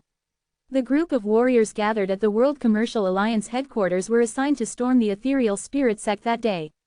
Owen couldn't wait to be deployed to this mission. He had heard that Eddie had imprisoned his lover within the Ethereal Spirit Sect after making it his headquarters. Although Eddie had been killed, many virtual Tribulation Realm warriors remained to guard the Ethereal Spirit Sect. And with Owen's current cultivation level at the internal elixir realm, he knew it would be impossible for him to save his lover all by himself. It was fortunate that Oracle City had a mobilizable force ready to go. Once all warriors had been gathered, they all advanced towards the Ethereal Spirit Sect. A few days later, Zen and several others appeared in the sky above the ethereal spirit sect. Just as they arrived, all of the sect protecting arrays in the ethereal spirit sect had already been put in operation. Despite that the ethereal spirit sect had been taken over by the heavenly evil sect, the sect protecting array Arnold had left behind had not been completely destroyed. Although Eddie had already died, there had never been a lack of ambitious martial artists in this world. The warriors of the heavenly evil sect obviously hadn't given up and actually used the sect protecting array of the ethereal spirit sect as a last-ditch attempt to prolong their survival. In the eyes of some of the virtual tribulation realm warriors of the heavenly evil sect, they only had to hold out until the York Divine Kingdom Masters arrived and reversed the situation for them. This was the only reason why they had not bothered with dispersing and remained to guard the ethereal spirit sect. Arnold's illusory array is incomparable, but it can only resist virtual tribulation realm warriors, Zen remarked. Break the array. The strength of the World Commercial Alliance's 3 leaders was equal to that of a life and death realm warrior. Together with Zen, and a lot of other virtual tribulation realm warriors, breaking the sect protecting array would be no problem. The heavenly evil sect was already doomed given that a lot of their virtual tribulation realm warriors had already died or heavily wounded. Most of the warriors that survived had fled in all directions, living the rest of their lives in anonymity. There were not many who were willing to stay in the heavenly evil sect and fight till death. Boom, boom, boom. The sound was deafening as the illusory array crumbled under everyone's continuous attacks. Zen's figure transformed into a beam of light as he rushed towards the ethereal spirit sect. Chapter 738, Threat. The ethereal spirit sect had been plunged into complete chaos. Back when they had attacked the place, the members of the heavenly evil sect were arrogant and completely ruthless. Rather than just taking over the sect, they had also desecrated it. The carved plaque with the words, Ethereal Spirit Sect, that had decorated the Ethereal Spirit Hall in the past had been shattered and replaced by the invaders. The new plaque weighed more than 10,000 pounds and was gilded with sparkling gold. It read, Heavenly Evil Sect, which signified the complete takeover of the entire headquarters. It was a pity that such a grand plaque only hung for a few months. The heavenly evil sect was like a meteor that had risen in the sky but ended up crashing into the earth later on. The independent warriors that had joined thought they would be able to lead a peaceful and noble life in the central region, but the death of their leader changed all that. It also did not help that most of the independent warriors that had joined had no loyalty ties to the sect. They merely joined but were not necessarily trained and molded by the heavenly evil sect. At first, they couldn't escape because of the elders, but once the elders themselves fled, the warriors soon followed. Eden had been left behind and stayed in the ethereal spirit hall. Beside him were 2 women who had their 6 senses sealed off, Yan and Owen's lover. Both possessed the purple power body. Their senses had been sealed until Eddie could find the 3rd and final purple power body. Through this secret technique, the 2 women's cultivation base had already reached the middle stage of the internal elixir realm. Eden sat on the large dragon throne, yet this was the most powerless moment of his entire life. Everything had been so different just a few months ago. He had happily visualized the future of the heavenly evil divine kingdom as the sole power in the entire central region. His father would be the king, and he would be the crown prince. They would be strong and unshakable, and no one in central region would be able to resist them. But now, everything had come crashing down around him and he realized how childish his past dreams were. It was only then that he realized that Zen was his and his father's invincible opponent. But did it really matter at this point? Wasn't it already too late? He had nowhere else to go. There were still a few independent warriors within their heavenly evil sect, but they could all flee and conceal their identities. Eden might have been a divine-level talent, but his father was now dead, and he was surely next. He knew that they would scour the entire area for him, especially Zen. He had no place to hide, so he figured that it might be better for him to just lie in wait and face his fate calmly. If he had the chance, he had to avenge his father's death. He looked at the 2 women beside him. Zen, since you've killed my father, I will kill your sister right in front of your very eyes, he mumbled crazily. Losing this war means losing everything. I have become miserable because of you and you will have to pay. Whoosh, whoosh, whoosh. A few beams of light appeared as both Zen and Owen arrived at the ethereal spirit hall's entrance. Both of them were anxious as they entered the hall. Eden looked up and couldn't help but feel an instinctive fear the moment he saw Zen. Back in the martial arts contest, Zen had shattered his warrior spirit and gave him an indelible memory that he would never forget his entire life. However, now was not the time to think back on such things. Eden straightened his back and pretended to be calm in the face of his own fear. Zen, you're here. Zen ignored Eden as his gaze fell on his two hostages, Yan and the woman beside her. Let them go, he ordered Eden. Let them go and I will give you a painless death and let your body remain whole. Eden's eyes flashed with madness. Let them go, dream on. He shouted before standing up from his throne. He raised his hand and used his life vitality, transforming it into thin threads that coiled around his hostages' necks. These life vitality threads were thin but extremely sharp. One gentle pull would be enough to behead the two women in a flash. Zen remained calm but Owen couldn't bear such a sight. Stop! He roared before suddenly rushing towards Eden. Eden laughed and gently lifted his finger.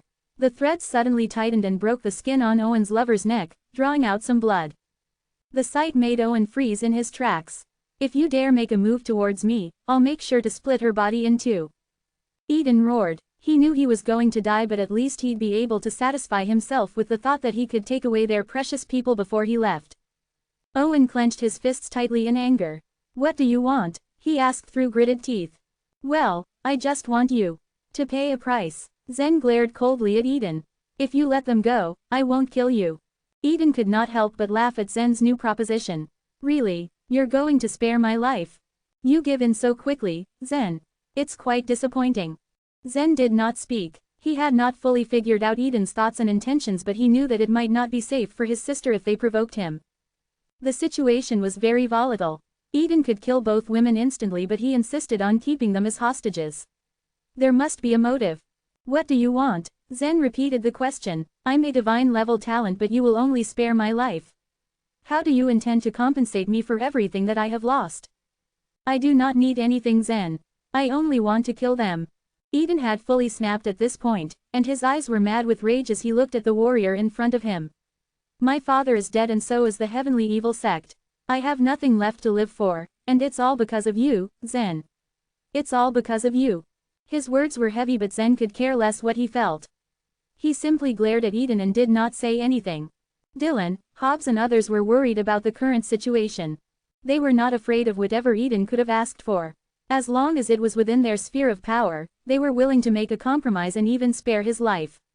With the heavenly evil sect gone, Eden did not really pose a significant threat to them. However, the young man was completely out of his mind. He had lost all sense of self-preservation and his heart had been fully occupied with revenge. When one had no desire, one must be strong and fearless. This was exactly how Eden could be described. The most troublesome thing was that he still held Zen's sister and Owen's lover hostage. Dylan and the others could now surmise what Eden truly wanted. Zen was also able to come to the same conclusion after a while.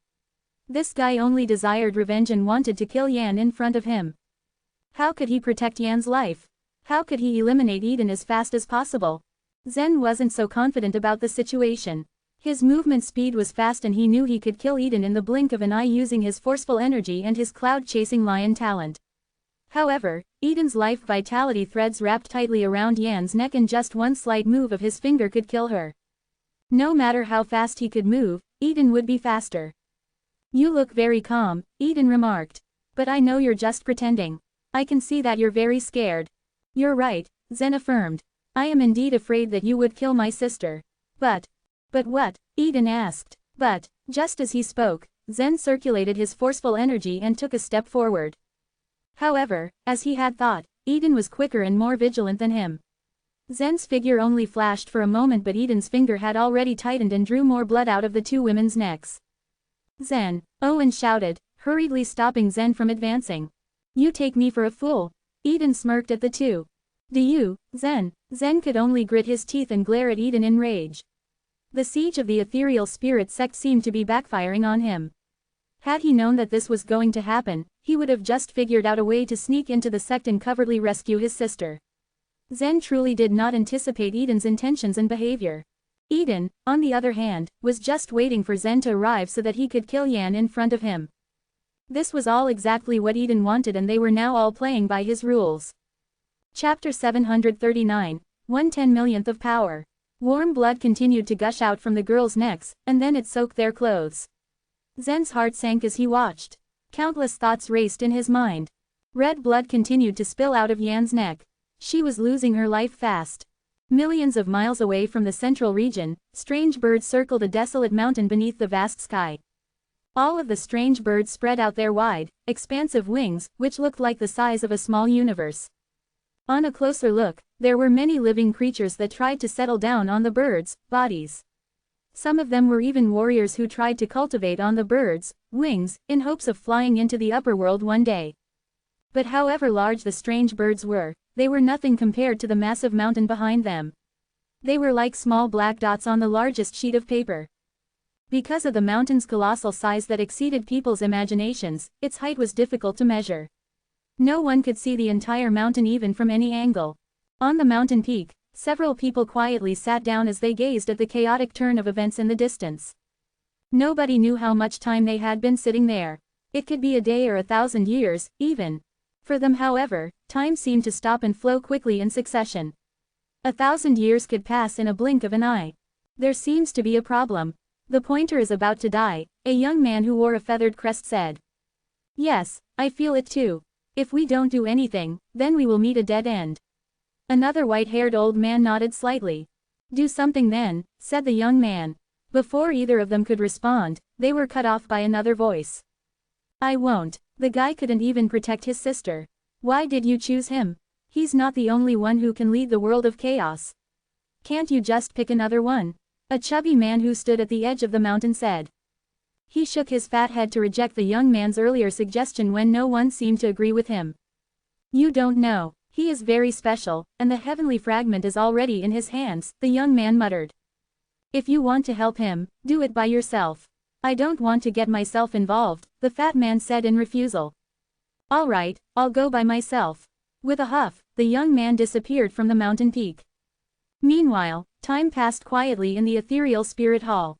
Every passing second sent a jolt of pain to Zen's heart. Every time he watched the girls' bloody necks, he felt shattered. However, he couldn't do anything to help. On the contrary, Eden felt like he was on top of the world. His eyes proudly looked at Zen.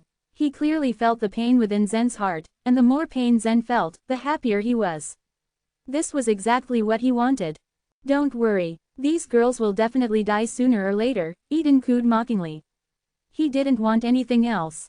He only wanted to break Zen's heart, and that was enough. Dylan and the others were at a loss as well. Who would have thought that they would run into a lunatic in the ethereal spirit sect? They couldn't do anything at all. While the two sides were in a stalemate, a faint beam of light suddenly flashed in the sky, which enveloped the entire ethereal spirit sect. Although the light emitted a gentle glow, it was so powerful that it seemed to have engulfed their boundless world. It was too much that even a little bit of the light's power was enough to destroy the entire central region. Under the faint light, they were all shocked to discover that they couldn't move a muscle. Being motionless felt quite strange. At that moment, their eyes couldn't blink, and they couldn't even breathe. Even their blood stopped flowing in their veins. Eden, Zen, and everyone else in the hall stood still and unmoving like marble statues. After the flash of the faint, powerful light appeared a person out of thin air. A young man with an exquisite feathered crest on his head emerged. He seemed to be in his early 20s, but everyone felt as if he had experienced a million years of transformations. Fear was written all over Eden's face at the sight of the man. However, he couldn't move at all, and much less kill Yan. The young man walked towards Eden and stopped just in front of him. He then extended a finger and lightly tapped his forehead with a gentle touch. It looked like he didn't use much strength. What happened next shook everyone to their core. Eden disappeared completely in a blink of an eye, and so did the life vitality threads that were tied around the two girls' necks. Zen's eyes twitched slightly as he felt unease rise in his chest. Who was this man? Why was he so strong? After Eden had vanished, the young man flashed a warm smile at Zen. Right after that, Zen, Owen, Dylan, and the rest found that their hands and feet were back to their normal state. Who are you? Dylan asked with an aghast expression. No one in the hall knew who this strange and powerful man was. Even the three fat leaders also felt the man's strength. This young man with a feathered crest was not at either the life and death realm or the soul sea realm. He must be an even more powerful warrior, but none of them knew how exactly powerful he was. The young man didn't respond to Dylan, and didn't even spare him a glance at all. Instead, he turned his gaze towards Zen and smiled. I came to take Yan away. No way, Zen coldly refused. I've already broken the rules by taking her away now, the man said and shook his head. There's no other way. If I hadn't come, Yan would have been dead by now. Next time, there would be no such opportunity. But even if this man was so strong to the point where Zen couldn't comprehend, Zen would never let him take his sister away. He had fought so hard to defeat Eddie and finally got a chance to reunite with Yan. But he hadn't even said a single word to her, so how could he let the man take her away? I know what you think, but Yan won't be in any danger if she follows me, the young man continued to smile when he eyed Zen's persistent gaze. That's not what I'm worried about. Yan is my sister, so I won't allow anyone to take her away, Zen said icily. The young man softly smiled. Can you stop me? If I don't give it a try, how would I know? Zen walked towards Yan as he spoke. Although her neck was injured, she couldn't feel any pain as her six senses were sealed. At that moment, a red beam of light flashed and Lavender appeared next to Zen. She looked at the young man in shock and shouted, Zen, don't go there. As the queen of the demon night, Lavender had never looked at anyone like that until now. Although she was almost a world lord, she had encountered numerous powerhouses. A Soul Sea Realm powerhouse, or even a supreme lord wouldn't be able to make her look that alarmed. You are the little girl from the demon night who was in charge of killings. The young man smiled and nodded at Lavender. After Lavender became the queen of killings, she had lived for many years in the demon night. However, she was still a little girl for the young man. Thus, Zen couldn't even imagine how long this man had been alive. Yan is Zen's pointer. The two of them complement each other. It's not good for you to take her away like this. Lavender shifted her gaze to the young man and pleaded. Rather than making her suffer, it's better to go to the last step and take her away. If Zen has the strength, she will still guide him up the mountain, the young man replied. No words came out of Lavender's lips. She knew that she couldn't change the young man's mind. Even if she held a high position in the demon night, the young man was much stronger than her. However, Zen wouldn't give his sister up to the young man that easily. He ignored the young man and Lavender's conversation and continued to walk towards Yan. He felt a pang in his heart when he saw Yan's six senses that were sealed. He wanted to remove the seal on her. Don't go any further. The young man stopped in front of Zen and stretched out a finger. I don't want to leave a shadow on your warrior spirit. If you go forward, I'll let you feel my power. Your power? Zen raised his eyebrows and glared at the young man. Yes, 1/10,000,000th of my power. The young man smiled. He stretched a finger out, and then circles of light spread out from his fingertip. When Zen saw the light, his face became serious. Was that really just 1/10,000,000th of his power? Chapter 740, Yan woke up. Zen had no idea how this power was formed. He couldn't even feel the waves of life vitality within it. No matter what kind of power this young man used, Zen had to go all out to fight him. The light quickly spread towards Zen, who concentrated with all his might and activated all the power of the stars that he could muster. Simultaneously, the power of the dragon scales that had begun to simmer erupted with a mighty boom. The collective force of his power was enough to destroy a mountain range or cut off a river in its path. But only when the light circles reached Zen did he realize the difference between him and this young man. The light circles looked peaceful. People couldn't even feel the energy contained within them. But the moment Zen touched them, he felt a formidable force radiating from them. He wouldn't be able to shake them off even if his strength increased tenfold. Boom! The first light circle suddenly exploded, and the rest followed in close succession. The energy within the light circles should have been enough to destroy the whole of the ethereal spirit sect. But instead of spreading in all directions as it should have, it was behaving strangely and went directly towards Zen. Bam! There was another ringing sound. Zen was sent flying backwards like an arrow. He flew past the ethereal spirit hall, the entire ethereal spirit sect, the plains, and the ethereal city. Zen, having been pushed by this powerful force, flew at a speed that was 20 times faster than when he flew with the burst of his life vitality and forceful energy. He had now managed to travel several hundred miles in a matter of a few seconds. Zen finally crashed into a lush forest, colliding and crashing through hundreds of trees before he finally came to a stop. The forest had become a mess. If one looked at the expanse from above, one could see a small path appear at the edge of the forest and gradually make its way inward. Broken tree trunks littered this path. This small path was one that Zen's body had carved during his descent. A killer weasel stealthily ran across the forest. It was small in size, but was actually a ferocious third-grade beast. Its gaze rested on Zen for a few seconds before it disappeared into the depths of the forest. The aura that Zen's body was emitting clearly told it that he was not someone that it could provoke. Zen took a long time trying to suppress the shock he was feeling as he lay prostrate on the forest floor, but in vain. Had it just been 1/10,000,000th of his total strength? If the young man used his full strength, wouldn't he be able to destroy this boundless world with just a wave of his hand? The energy from the life circles had only sent Zen flying. But if the energy hadn't been attacking his body evenly, he wouldn't have been able to withstand it despite his body being a fairy weapon. He would probably have exploded and turned to ashes. Why would he come here? Why must he take Yan away? Zen couldn't figure it all out. A stunned silence had enveloped Dylan, Hobbs, and the other members in the ethereal spirit hall. This guy who had emerged out of nowhere had turned out to be a freak. Warriors could only be intimidated by someone who was much more powerful than them. The young man standing in front of them was far beyond their imagination. When Zen had first arrived at the Sea God continent, he had met a tribe of humans who had been kept in captivity in the ogres' pastures. And in the hearts of Craig and the others, Zen was a true god, with all kinds of supernatural abilities. And this young man was to them what Zen was to the human tribe. He was like a true god in the eyes of Dylan and the others. Every martial artist in the ethereal spirit hall looked at the young man with awe and reverence. They seemed to be holding a collective breath out of fear, and didn't dare speak. On the other hand, this young man was very gentle. He smiled at everyone and shook his head before he said, I accidentally used a bit too much strength, probably 3/10,000,000th of all my power. Controlling my strength is quite difficult at times. Everyone's hearts twitched at his words. What kind of freak was he?